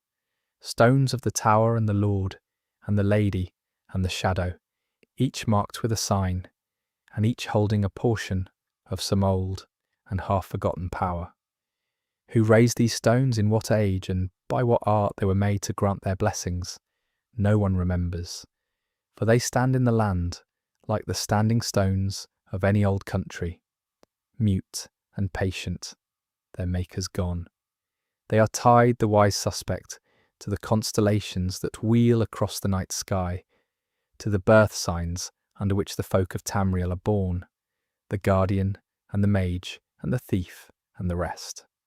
so that to touch a stone is to align oneself with a pattern written in the very stars. What that pattern is, who wrote it across the sky and set its echoes in the stone, and whether the fate it offers can be chosen or only received, are questions as old as the stones themselves, standing silent in the snow. Upon a broken spit of rock on the northern coast there clings the College of Winterhold, the great school of magic in the north, and its very setting is a mystery and a warning. For once the city of Winterhold was great and proud, a seat of power and learning, but in a single terrible night much of it fell into the sea, the cliffs collapsing, the streets and towers tumbling into the freezing water, in a disaster the folk still call the Great Collapse. Only the college survived, its bridge and its high halls left standing upon their pillar of rock, while the city around them was swallowed, and the townsfolk who remained blamed the mages, whispering that their meddling with forces beyond their ken had cracked the very ground. What truly caused the Great Collapse, whether it was natural or the backlash of some vast working of magic, whether it was tied to the calamity that had lately befallen the neighbouring land of Morrowind, and why the college alone was spared while the city drowned, are questions that hang over the frozen ruin of Winterhold, where the mages study on, above the waves, and the townsfolk below eye their high windows with fear and resentment. Behind the college and behind much of the arcane history of the world, there moves a quiet and ancient order, and they are the Sigic monks of the Isle of Artaeum, the oldest order of mages in all of Tamriel, keepers of a wisdom older than the schools and the guilds. They do not meddle openly in the affairs of the world, but they watch, and now and then they intervene, appearing and vanishing, according to purposes they rarely explain, and their island itself is said to slip in and out of the world, present in one age and gone the next, hidden beyond the reach of any ordinary ship. What the Sigics truly know, what they are guarding against, why they hold themselves so apart from the striving of the world, and where their island goes when it vanishes from the sea, are questions that even the archmages of the college cannot answer, for the Sigics share their wisdom sparingly, and only when some great turning of the age requires it. They are the watchers behind the watchers, and their long patience suggests that they are waiting for something, though what it is they will not say. Deep beneath the college there is a voice in the dark, and it belongs to the augur of Dunlane, a being that was once a promising young mage, and is now something else entirely, a disembodied presence, a knot of living magic that speaks prophecy and knows things no living mind should know. What happened to the mage who became the augur, whether he was destroyed or transformed, or simply subsumed into the raw force he studied too closely,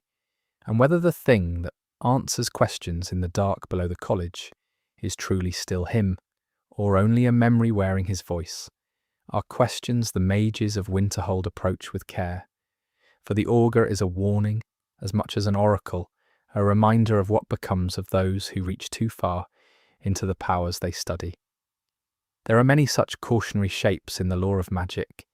mages who sought too much and were unmade or transfigured by their seeking, and the augur, glowing softly in the deep, is among the most eloquent of them,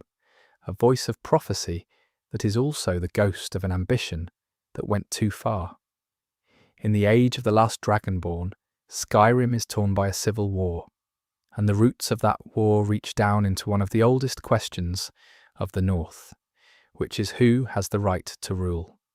On one side stand the men who would keep Skyrim within the Empire, and on the other, the rebels who would break free and crown a king of their own blood. And at the heart of the rebellion stands a Jarl named Ulfric Stormcloak, a master of the voice, who slew the old High King in single combat. And here is the mystery that troubles even those who follow him, for Ulfric did not slay the king with sword alone, but with the voice, with the Thu'um, the sacred power meant for the worship of the gods, using it to shout the very life from the king's body. Whether that was a fair duel or a blasphemy, whether the throat of the world should ever be turned to the killing of a king, and whether Ulfric is a patriot freeing his people, or an ambitious man cloaking his hunger in the flag of freedom, are questions that split the North as surely as the war itself, and no telling of them satisfies both sides, for the war is a wound still open, and the blood upon it is fresh. Among the peoples who came to Skyrim from far away are the Redguards, and they carry a lost homeland in their memory as the Nords carry Atmora. The Redguards came from a land called Yokuda, a continent far across the Western Sea, and Yokuda is no more, for it sank beneath the waves in ages past, drowned utterly, driving its people to flee across the ocean and make new homes upon the shores of Tamriel.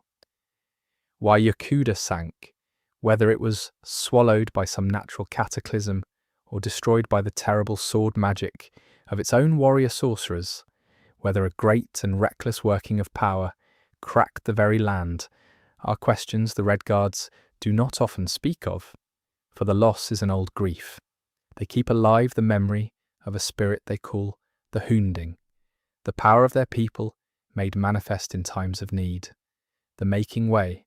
the force that clears a path for the Red Guards when they are hemmed in and doomed.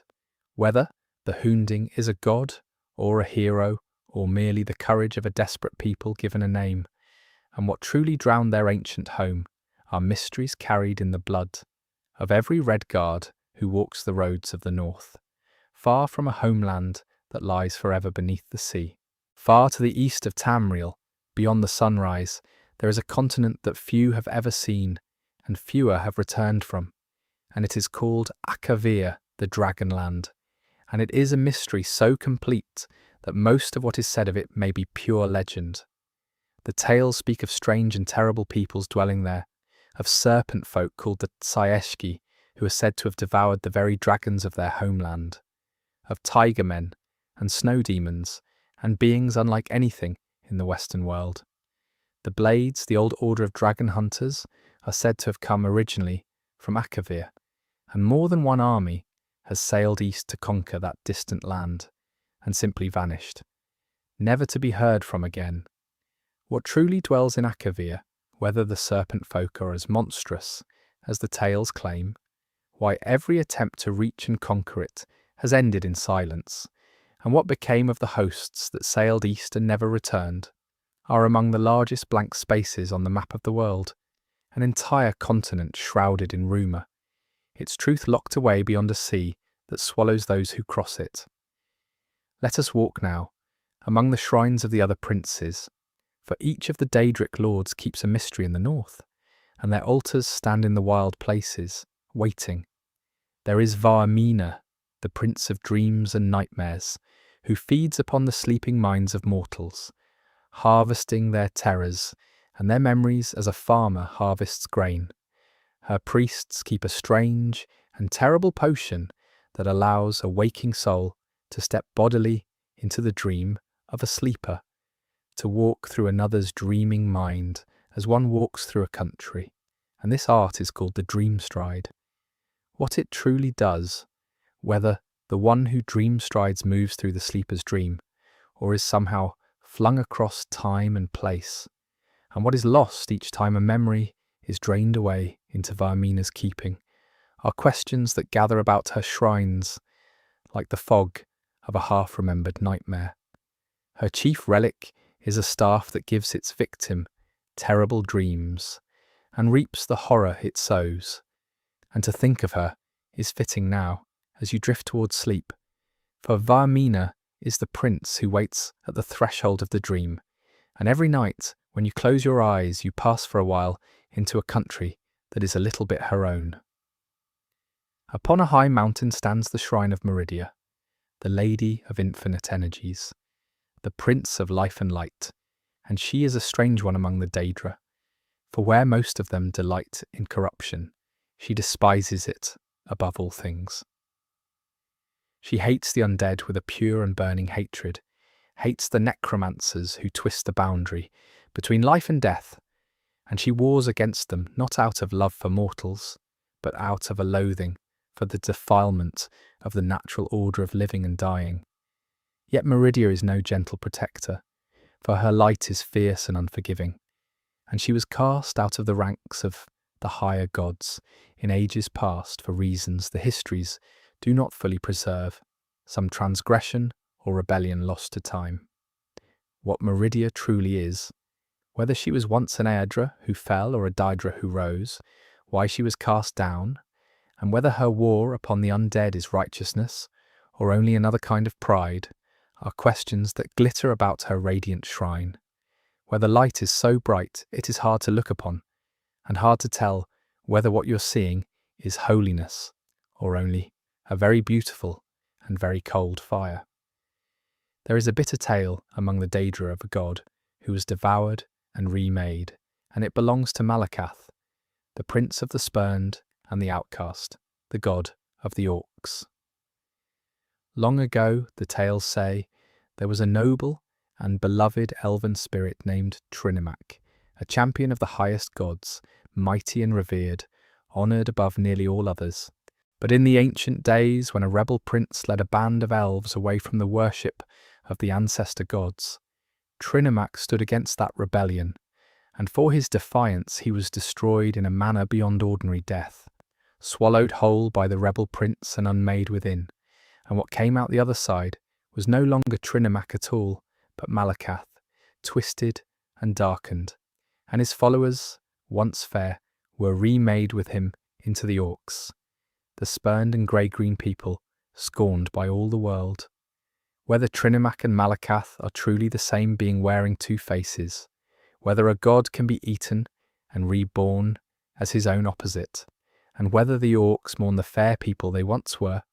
or have forgotten it entirely, are questions that lie at the root of the whole orcish faith. A people descended from a swallowed god, worshipping the very ruin of what they once were. Two of the princes are woven together in schemes and secrets, and they are Boethia and Mephala, the lords of plots and murders, of hidden knowledge and quiet daggers, and they are honoured above all others by the Dark Elves, who name them among their ancestor gods. Boethia is the prince of deceit and rightful rule through cunning and treachery, the teacher who instructs by betrayal, holding that the strong deserve to overthrow the weak, and that a lie well told is a kind of wisdom. Mephala is subtler still, the prince of secrets and sex and murder, the weaver of the hidden web that connects all things, the patron of assassins and of the ancient guild of sanctioned killers called the Morag Tong. In a certain city of Skyrim, Mephala speaks through a whispering door, tempting a household toward murder for her amusement, spinning her web through the halls of the living. What these two princes truly want, whether their endless plotting serves any purpose beyond the pleasure of the plot itself, and why the Dark Elves should honour as ancestors the very lords of betrayal and murder, are questions that coil through the whole history of that shadowed people, whose gods teach that the world is a web, and that the wise are the ones who learn to pull its threads. In the darkest corners of the wild there is a prince who feeds upon the dead and the decayed, and she is Namira, the Lady of Decay, the mistress of all that is repulsive, the eldest darkness, the patron of the things that crawl in the rot and the shadow. Her worshippers keep a hidden and horrible rite, gathering in secret to feast upon the flesh of the dead, and they honour the spider and the maggot and the slug and all the small crawling life that thrives upon corruption. Why any mortal would kneel to so loathsome a power? What comfort or wisdom the followers of Namira find in embracing the decay that all other folk flee, and whether there is a truth in her worship that the clean and the beautiful refuse to face, that all flesh comes at last to rot and feeds the small dark life that waits, are questions that gather in her hidden and reeking shrines. There is a grim honesty in Namira's faith, for she reverences the end that comes to every living thing, the returning of the body to the dark and hungry earth, and her worshippers, ghastly as they are, have made their peace with the truth the rest of the world spends its life pretending to forget. There is a prince of pestilence who dwells in the lowest and most patient of stations, and he is Periite, the taskmaster, the prince of plague and of order among the lowly, said to be the weakest of all the princes, and yet in his way the most orderly, keeping the natural order of disease and pestilence as a clerk keeps his ledgers. He appears as a great dragon-like being, and his shrine draws the desperate and the sick, and his purposes are small and strange, concerned with the tidy management of decay and contagion rather than with any grand design. Why so meek a prince should trouble with the world at all, what a god of plague and order truly wants, and whether there is a hidden greatness in his patient keeping of the smallest and least glamorous of the world's processes, are quiet questions that few think to ask, for Periite is easy to overlook among his grander and crueler brethren. But the world needs its clerks as well as its kings, and even pestilence, it seems, keeps to a kind of order, and there is something almost restful in the thought of a power so content with so small and steady a task. Above all these, there is a prince the Dark Elves love, and the dawn honours, and she is Azura, the Lady of Dusk and Dawn, the queen of the night sky, the prince of the moment between light and dark, and she is counted among the kindest and most beautiful of the Daedra, a mother figure and a giver of prophecy. It was Azura who cursed a people, and then, in a strange mercy, made of that curse a gift, and it was Azura who set in motion the doom of a false god and the salvation of a wronged one, working across the ages through prophecy and dream. She keeps a great star, a soul gem without end, that can hold a soul forever and never be spent, an object of surpassing power and beauty. Whether Azura's kindness is true, or only a subtler form of the manipulation all the princes practice, whether even the gentlest of the Daedra can be trusted, and why she above all the others should take such care for the fate of mortals, are questions that hover about her shrine in the mountains, where her statue stands with arms outstretched between the moons, holding the balance of dusk and dawn, the loveliest and most trusted of a family of powers that mortals trust at their peril. We come now to the objects that give this whole world its name, the Elder Scrolls themselves, and they are perhaps the deepest mystery of all, for they are not truly books and not truly prophecies and not truly anything that mortal words can hold. An Elder Scroll is a fragment of the fabric of fate, a thing that exists before and after time, recording not merely what has happened, but what may happen, and what has happened in the histories that did not come to pass all at once, in a script that shifts as one reads it. They cannot be created and cannot be destroyed. They have simply always been and will always be, and they contain, it is said, the whole of the past and the future, though no mind can hold more than a sliver of what they show. Where the Elder Scrolls come from, who wrote them if anyone did, whether they record the future or shape it, and why such perfect and terrible knowledge should be locked in objects that mortals can barely bear to open, are questions so large that even the gods are said to be unable to fully read the scrolls, or unwilling to try. They are the truth of the world written down, and the truth of the world is more than any eye was made to see. To read an Elder Scroll is to pay a terrible price, and the keepers of that art are a rare and holy order called the Moth Priests, who spend their lives learning to gaze upon the scrolls without being destroyed. For an Elder Scroll cannot be read safely by any untrained soul, and even the trained pay dearly, for the more deeply and often a Moth Priest reads, the more his sight is burned away, until at last, after gazing too long into the truth of all things, he goes blind, his eyes given up entirely to the knowledge he has drawn from the scrolls. And there is a strange mercy in the blindness, for a Moth Priest who reads a single time too deeply may be struck blind at once, but by that sacrifice he perceives the scroll fully and forever, holding its vision in a darkness that no ordinary sight could match. What the priests truly see in that final moment before the light leaves them, whether the knowledge is worth the eyes that pay for it, and why the reading of the deepest truth should demand the surrender of sight, are questions that hang about the blind and gentle priests who have looked upon more than any other mortals and been unmade in the looking, trading the world they can see for the one they cannot. The scrolls hold the prophecy that shapes the whole age of Skyrim, the prophecy of the return of Alduin and the coming of the last Dragonborn, and the prophecy is a mystery in the way of all true prophecies, for it tells and does not tell,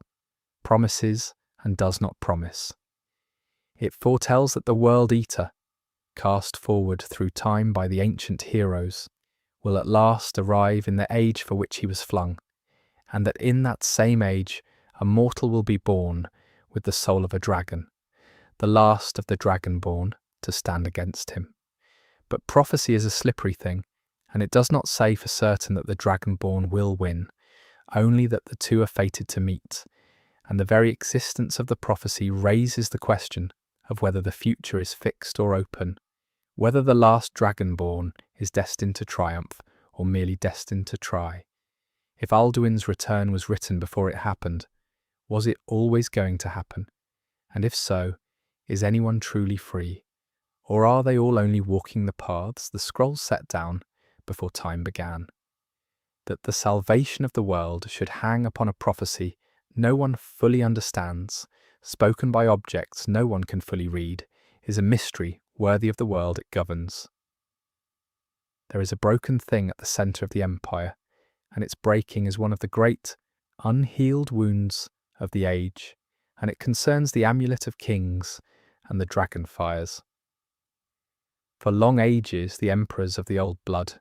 the dragon-born line, wore the amulet of kings, and kindled a sacred flame called the dragon fires. And so long as those fires burned, a magical barrier held the gates of the burning realm of oblivion shut, keeping the Daedric hordes from pouring into the world. But that line ended in blood and sacrifice, the last of the true dragonborn emperors giving his life to seal a great invasion, and the amulet was shattered, and the dragon fires have not been kindled since, for there is no longer a true heir of the dragon blood to light them, and the throne of the empire has passed to lesser men. What holds the barrier now that the covenant is broken, whether the world stands defended or only unthreatened for the moment, whether the gates could open again, and whether the arrival of a new dragonborn in the north hints that the dragon blood has not vanished from the world after all, are questions that trouble the wise, for the great protection of the world was tied to a bloodline, and that bloodline, so far as anyone knows, has run dry. There was a strange darkness in the sky some years before the age of the last dragonborn, and it is called the Void Nights, and it touched most nearly the catfolk of the south, the Khajiit. For 2 years the 2 moons, Massa and Secunda, the sundered body of the dead god, simply vanished from the heavens, gone entirely, leaving the nights moonless and the world uneasy. And the vanishing struck the Khajiit hardest of all,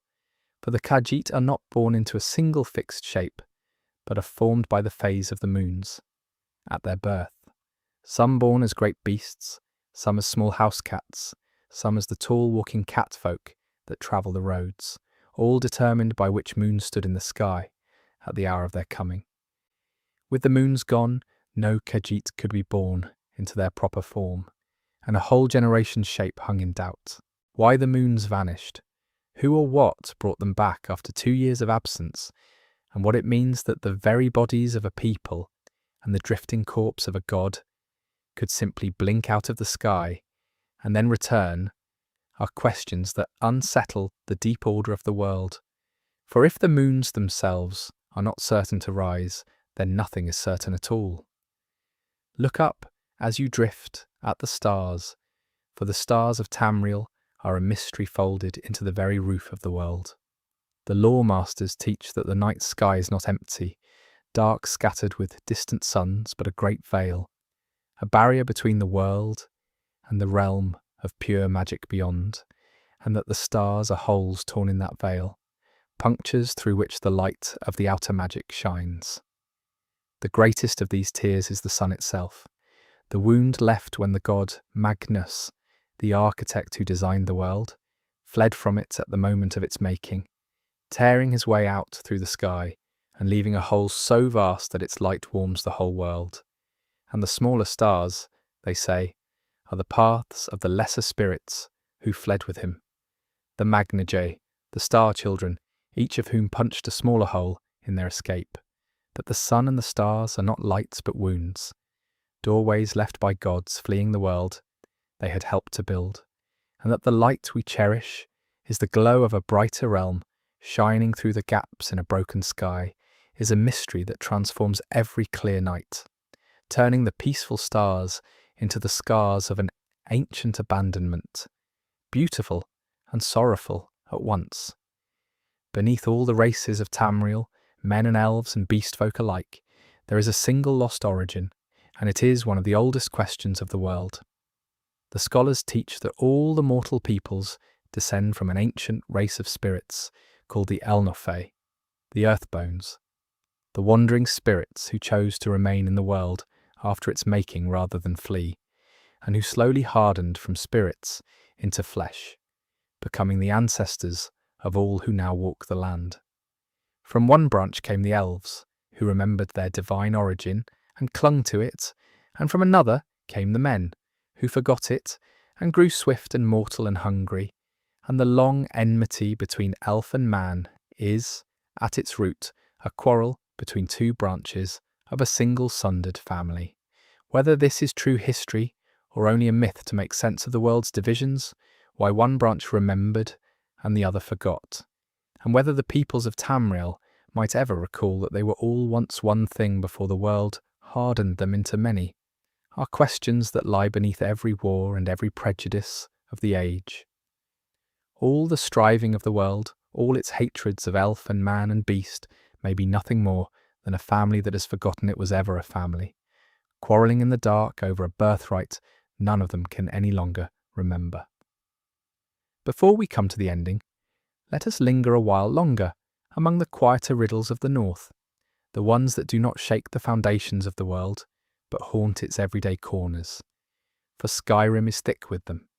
and there is comfort in wandering slowly from one to the next. Consider first the great walking giants of the tundra, the towering herdsmen who drive their shaggy mammoths across the open plains, tending them, guarding them, and, when a beast dies, mourning it in ways no one fully understands. The giants trouble no one who does not trouble them, keeping to their scattered camps and their ancient patterns, and they seem to belong to an older and simpler age than the one that now rushes past them. Who the giants truly are, whether they are the last remnant of some elder race that walked the land before men and elves, why they herd the mammoths, and where that partnership began,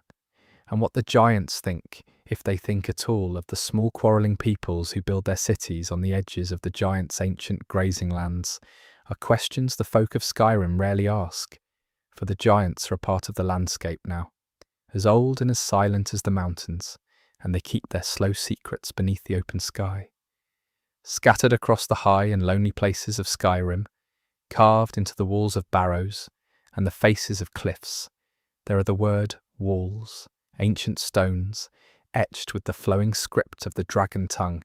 each one holding a word of power waiting to be learned. When the dragonborn draws near, the carved word glows and the knowledge pours forth, but the walls themselves are a mystery, for someone carved them long ago in a deliberate and patient hand, and set them in the deep places where the dead were laid. Who wrote the word walls? Whether it was the dragon cult in the age of the winged tyrants, or the heroes who overthrew them, or some order older still, and why the words of power should be scattered across the land, in stone rather than kept in a single guarded place, are questions the dragon language keeps to itself. The walls wait in the dark of the barrows, humming with old power, each one a fragment of the speech that shaped the world, carved by hands long turned to dust, and no living scholar can say for certain who set them there, or why they wish the words remembered. The dragon language itself is a mystery worth resting upon, for it is not a tongue like other tongues, invented and grown and changed by those who speak it. It is said to be a fundamental language, a speech in which words and things are one, so that to truly know the word for fire is to be able to make fire, and to know the word for force is to be able to hurl a man from his feet. The dragons did not learn this language, they were born speaking it, for they are creatures of the sky god Akatosh, kin to the very structure of the world, and their speech is a piece of that structure. That there should exist a language in which naming and making are the same act, in which to speak truly is to reshape the world, is a wonder that reaches back to the oldest ideas of creation, to the notion that the world itself was sung or spoken into being. Whether any mortal tongue is a broken echo of that first true speech, whether the words we use every day are the faded remnants of a language that once had the power to shape reality, and whether the full dragon tongue could unmake as easily as it makes, are questions that give the glowing word walls their weight, for they are written in the language the world was made in. Far to the north there stands a fortress, carved into a cliff above the sea, and within it dwells an order as old and grim as the vampires they hunt, and they are the Dawn Guard. For as long as there have been vampires preying upon the living, there have been those who rose to stand against them, and the Dawn Guard are the latest keepers of that ancient watch, hunters who have given their lives to the destruction of the undead. But their war is a strange and secret one, fought in the dark of tombs and the deep of night, against enemies who wear the faces of the living and hide among the folk of the cities. The oldest vampires, the powerful and patient ones, do not lurk in caves but sleep for centuries in sealed and hidden crypts, waking now and then across the ages to move their long designs a little further forward. How many such elder vampires still sleep in the sealed tombs of the north? What ancient schemes they nurse across their centuries of slumber, and whether the war between the hunters and the hunted can ever truly end while the undead can simply wait out the lifetimes of those who oppose them, are questions the Dawn Guard live and die by, keeping their lonely watch against an enemy that has all the time in the world. Among the sleeping elders of the vampire kind, there are the Daughters of Cold Harbour, and they are a mystery of blood and shadow, older than most of the kingdoms of men. A Daughter of Cold Harbour is a woman who has undergone a dark rite in the cold realm of Molag Bal himself, given over to the Prince of Domination in a ceremony of unspeakable horror, and emerged transformed into a vampire of great and ancient power, marked and favoured by the Lord who made the first of their kind. These women are among the oldest and most potent of all the undead, and some of them have slept for thousands of years in hidden and warded tombs, their bodies preserved, their power undiminished, waiting through the long dark for a purpose only they remember. What such a woman is once the rite is done, whether anything of the mortal she was survives the making, what she dreams of through her centuries of sleep, and whether the ancient designs of Molag Bal still move through his sleeping daughters like a slow poison through the veins of the world, are questions that gather in the sealed and silent crypts, where the eldest of the blood drinkers wait out the ages, patient beyond the patience of any living thing. Let us return for a moment to the machines of the Dwemer, for there is a riddle in them we passed over too quickly, and it concerns the very thing that makes them move. The great metal guardians of the deep, the striding centurions and the skittering spheres, are not simply clockwork, for clockwork winds down, and these have run for thousands of years without any hand to tend them. Some scholars believe that at the heart of each Dwemer machine there is bound a spark of something living, a fragment of soul, a trapped and driving essence that gives the metal its tireless motion, and that the Dwemer, masters of every art, learn to capture and bind such sparks into their creations, making servants that never tire because they are driven by a captured life. If this is so, then the machines that guard the empty halls are not merely tools, but prisons, each one holding some bound and suffering essence, forced to labour forever in the dark. What the Dwemer bound into their machines, whether it was soul or spirit, or something stranger still, whether those bound sparks are aware of the long silent ages they have toiled through, and what would be released if all the machines of the Dwemer were at last broken open, are questions that lend a new and darker meaning to the tireless guardians of the deep, faithful not by choice, but by a chain forged into their very hearts. The heart of Nordic civilization keeps a relic and a tomb that hold the memory of its founding, for in the far and frozen north lies the burial place of Ysgramor himself, the great hero who led the 500 companions and broke the power of the Snow Elves, and with him, they say, lies his mighty axe, the weapon called Wuthrad. It was a blade of legend, borne by the founder of the Nordic people, wielded in the war that won them their land, and it was shattered in later ages, and its pieces scattered, kept as sacred relics by the order that traces its blood back to Ysgramor's own companions. What Ysgramor truly was,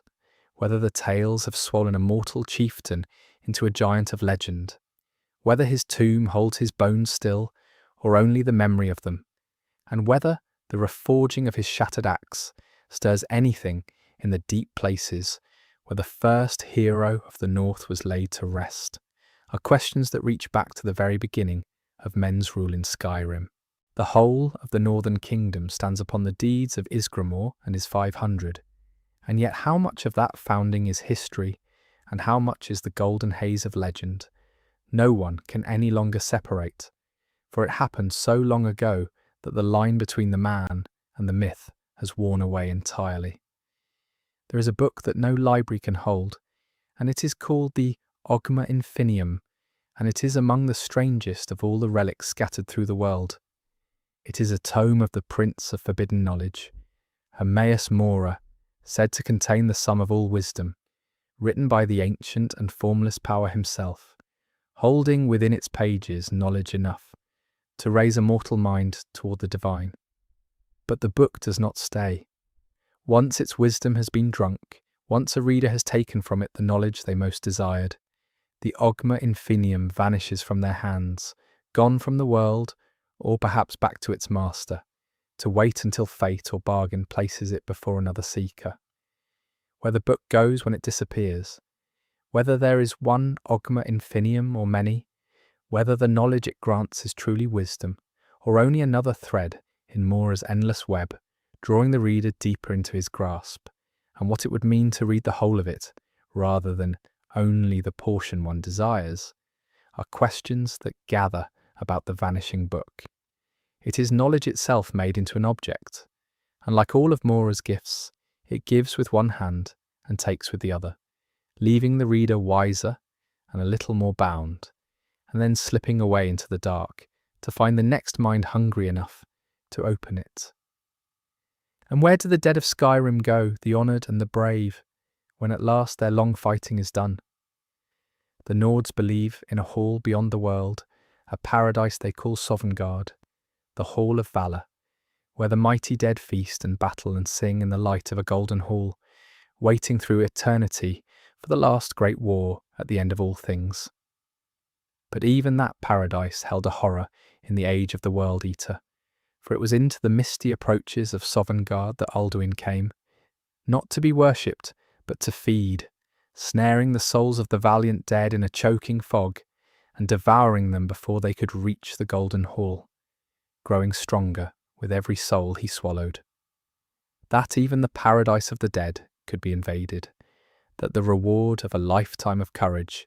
could be a soul lost in the mist to the hunger of a dragon, and that the hero who would save the living had first to walk among the dead and drive the World Eater from the very afterlife, are among the most stirring and most fearful ideas in all the North. For the Nords do not fear death, only a bad death and a lost soul, and for a time the very heaven they had earned lay under the shadow of the black dragon's wings, and no soul that entered the mist could be sure of ever reaching the light of the hall beyond. There is an order of thieves that serves the Lady of Shadow more closely than any other, and they are the Nightingales, the sworn and secret agents of Nocturnal, bound to her not merely by devotion, but by a pact sealed beyond death. A nightingale gives service to the Shadow in life, guarding the boundary of Nocturnal's power and keeping her skeleton key in its proper place, and in exchange the Shadow grants them uncanny gifts of stealth and luck and darkness. But the bargain does not end when the nightingale dies, for their soul is not free to pass on to any ordinary afterlife. Instead, it is claimed by Nocturnal, drawn into the Shadow to serve as a guardian spirit for a span the mortal mind can scarcely imagine, keeping watch over her holy places until at last, ages hence, the debt is paid and the soul is released into the dark to whatever waits beyond. What that final release truly is, whether it is rest or oblivion or something stranger, how long a nightingale must serve in the twilight before the Shadow lets them go, and whether any who make the pact truly understand the length of the servitude they are buying, are questions that hang about the hidden shrine of Nocturnal, where the sworn thieves trade the freedom of their very souls for the favour of the Lady of Luck. Not long before the age of the last Dragonborn, there was a great and terrible war, and its uneasy ending is one of the open wounds that shape everything that follows. The high elves of the Thalmor, grown proud and strong, made war upon the empire of men, and it was a near thing, for the elves came within a breath of casting down the imperial city itself and ending the rule of men in Tamriel. In the end, the empire survived, but only by signing a bitter peace, a treaty called the White Gold Concordat, in which men agreed to the elves' cruelest demand, the outlawing of the worship of Talos, the god who was once a man. To the folk of Skyrim, this was a betrayal past forgiving, the empire selling their beloved god to their ancient enemy, to save its own throne, and it is this wound above all that feeds the fires of rebellion in the north. Whether the empire had any choice, whether the peace brought survival or only delay, whether the Thalmor meant the treaty as an ending or merely as the first move in a longer and darker game, and whether the empire and Skyrim can stand together long enough to face what the elves are truly planning, are questions that divide the whole of the north, for the peace that saved the world also broke the faith between those who must defend it. The last Dragonborn is not the first to bear that blood,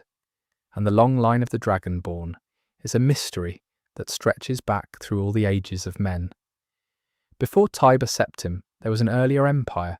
the empire of the Riemann line, whose founder too was Dragonborn, blessed by the dragon god to rule and to hold the world together,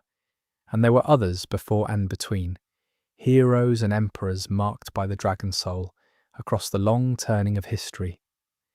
Always they seem to come when the world has greatest need of them, a dragonborn rising in the age of the dragons to break their tyranny,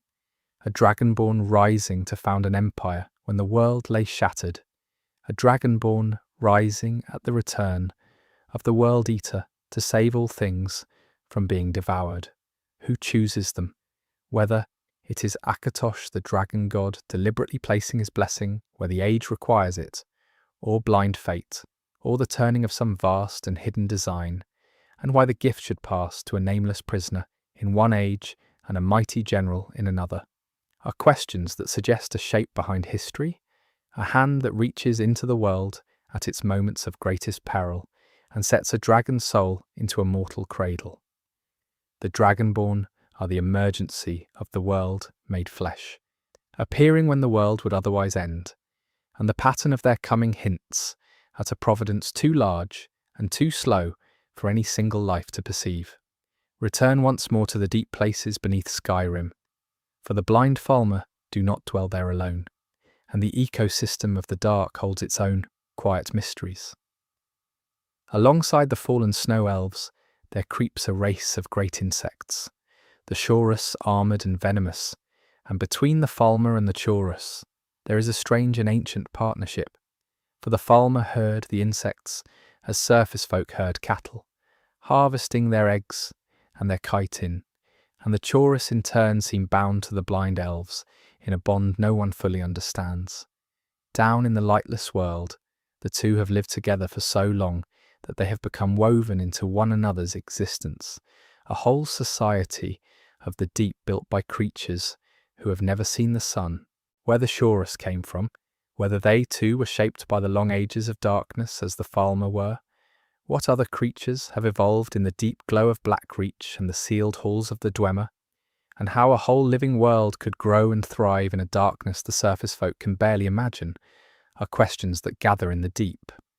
where an entire order of life goes about its business, by touch and sound and smell, indifferent to the sun that the rest of the world lives by, keeping its own strange balance in the dark. Among the princes there is one who wants nothing but the mortal world's pleasures, and he is Sanguine, the lord of revelry and debauchery and every indulgence, the prince who tempts mortals not toward power or knowledge or murder, but simply toward excess, toward the wine and the feast and the wild forgetting of all restraint. He is, in his way, the most companionable of the Daedra, for he does not wish to conquer or corrupt so much as to enjoy, and his meddling in mortal lives tends toward the riotous rather than the cruel, a night of chaos and laughter, rather than a slow damnation. And yet there is something in his endless appetite that is its own kind of trap. For the pleasures he offers have no bottom and lead nowhere, an eternity of indulgence that can never be satisfied and never be enough. What sanguine truly is beneath his cheerful excess, whether there is a wisdom in his teaching that the sober world refuses to hear, or only a bright and bottomless emptiness dressed up as joy, and why a lord of pure indulgence should trouble to walk among mortals at all, are questions that hide behind his laughter. He is the gentlest of the tempters, and perhaps in his way one of the most honest, for he promises only pleasure, and delivers exactly that, and asks the mortal to discover for themselves that pleasure alone, pursued without end, becomes its own quiet ruin. There is one last afterlife to wonder at, for we have spoken of Sovngarde where the brave Nords feast, and of the soul cairn where the trapped souls drift, and of Hircine's hunting grounds where the beast-blooded run forever. But where do the ordinary souls go, the countless dead who belong to no god and no bargain and no curse? The peoples of Tamriel do not agree, and this uncertainty is perhaps the deepest and most human mystery of all. Some hold that the souls of the dead pass beyond the veil of the stars into Aetherius, the realm of magic and light, from which all life first came, returning to the brightness at the far side of the sky. Some hold that they linger, becoming the ancestors who watch over their descendants, present and unseen. Some fear that most souls are simply unwoven, their substance returned to the great dream, to be dreamed again in some new shape. That the world is so certain about the fate of its heroes and its damned, and so uncertain about the fate of its ordinary dead, that the great mass of souls who lived quiet lives and died quiet deaths should vanish into a question no god will answer, is a mystery that touches every mortal in the end. For it is the question each of us carries toward our own last sleep, the gentle and unanswerable question of where we go when the dreaming of this life is done. We turn east once more, to the ashen land of Morrowind that borders Skyrim, for its gods and its ruin cast a long shadow over the north, and its mysteries are among the strangest of all. In ages past, 3 mortal dark elves rose to become living gods, and they are called the Tribunal, and their names were Vivek the poet warrior, Almalexia the mother queen, and Sothasil the tinker mystic king. They were not born divine, nor raised up by the ancestor gods, but stole their godhood, for they came to the buried heart of Lorcan with the very tools that Kagrenak had forged, the hammer and the blade and the gauntlet, and they tapped the heart as the Dwemer had meant to do, drawing its endless power into themselves and becoming gods by theft. For thousands of years they ruled Morrowind as living deities, worshipped and adored, drawing their strength from the secret heart in the mountain. Whether it was right for mortals to make themselves gods by stealing from the corpse of a god, whether their long reign was a blessing or a slow blasphemy, and whether such stolen divinity could ever truly last, are questions that hang over the whole history of the Dark Elves, who knelt for millennia to 3 of their own kind, who had climbed into heaven by the strength of a dead god's heart. Stolen godhood does not last, and the fall of the Tribunal is bound up with the greatest catastrophe of the age, a disaster that sent refugees streaming into the cold streets of Skyrim. For in time the heart of Lorcan was destroyed, or freed, by a mortal hero, and with it the Tribunal lost the wellspring of their power, and their divinity withered. And not long after, the great mountain that had held the heart, Red Mountain, erupted in a cataclysm the Dark Elves call the Red Year, burying their homeland in ash and fire, drowning cities, killing thousands, and driving the survivors to flee to any land that would take them. Many came to Skyrim, to the harsh charity of the Nords, and they dwell now in the poorer quarters of the northern cities, strangers in a cold land, mourning a home turned to ash. Whether the eruption was mere nature, or the death throe of the wounded heart of a god. Whether the fall of the false gods and the burning of their land were connected by fate or only by chance, and whether the Dark Elves will ever reclaim their ashen home, are questions the refugees carry with them into their exile, grieving a country that the earth itself rose up to swallow. Woven through the fall of the tribunal is a prophecy of return and reincarnation, and it is called the prophecy of the Nerevarine. Long ago there lived a great dark elf hero named Nerevar, a champion and a king, who died in the shadow of Red Mountain in the very events that gave the tribunal their stolen power. And it was foretold by the gentle and dangerous Prince Azura that he would be born again, that his soul would return in a mortal of uncertain birth, who would fulfill the destiny his death had left unfinished. And in the fullness of time such a one did come, a prisoner of no importance, who slowly awakened to the truth that the soul of the ancient hero lived again within them, and who went on to free the buried heart and cast down the false gods. Whether the Nerevarine was truly the ancient hero reborn, or merely a mortal made to walk his path so perfectly that it came to the same thing, whether a soul can truly return across the death of ages,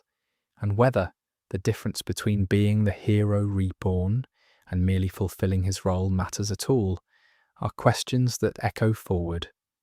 For the age of Skyrim too begins with a prisoner of no importance who slowly awakens to a destiny far larger than themselves.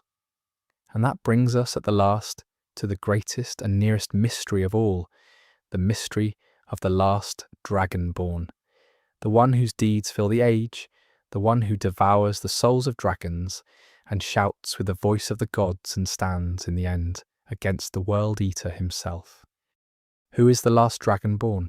Where did they come from? Why were they, of all the souls in the world, born with the soul of a dragon and set upon the path of prophecy? They begin, the tellings agree, as a prisoner bound and nameless, a soul of no account, carried toward death, until the arrival of a dragon shatters the ordinary world and sets them free upon a road they did not choose. From that moment they climb, from nothing to the saviour of the world, learning the voice, gathering the souls of dragons, walking with gods and princes, until the fate of all things rests upon their single mortal will. And yet of their inner heart the tellings say almost nothing,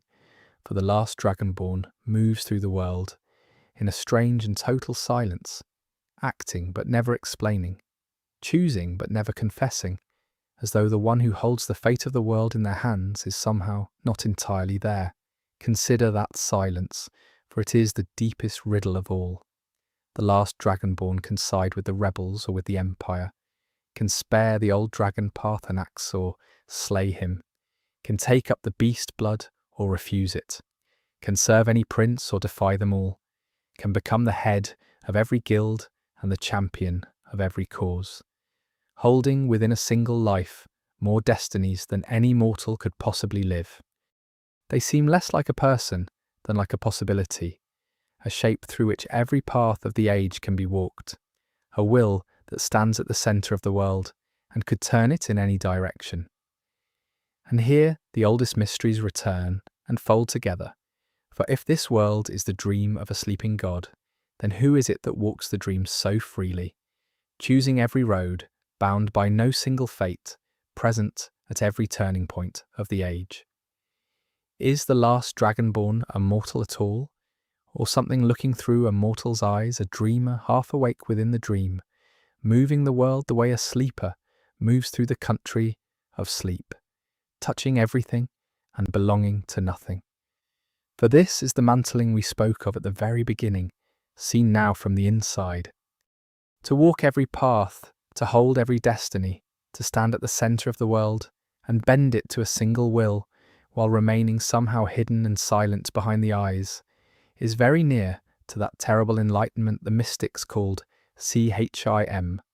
the awakening within the dream, the knowledge that the whole of the world is asleep, and that one may yet keep one's feet within it and shape it as one wills. Whether the last Dragonborn ever knows this, whether the silence at their heart is emptiness or the deepest and quietest kind of knowing, whether the saviour of Skyrim is a humble mortal, swept up by prophecy, or a waking dreamer, walking softly through a world that is their own long sleep,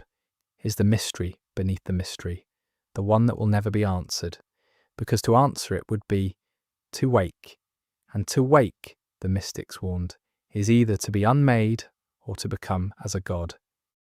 And so the last dragonborn walks on in silence, and the world turns upon their will, and no one, not even they, can say for certain who is truly dreaming whom. There is one final thought to rest upon, the gentlest of them all, and it gathers up every mystery we have wandered through tonight. If the world is a dream, and the dreamer sleeps, and the highest fate is not to shatter the dream, nor to rule it but to pass it on, to become a dreamer in one's turn, and let a new world bloom from one's own quiet sleep, then perhaps there is nothing to fear in any of it. Not in the vanishing of the dwarves, nor the fall of the Snow Elves, nor the breaking of time, nor the death of gods, nor the ending of worlds. For an ending, in that gentle teaching, is only a dreamer closing their eyes so that another may open theirs.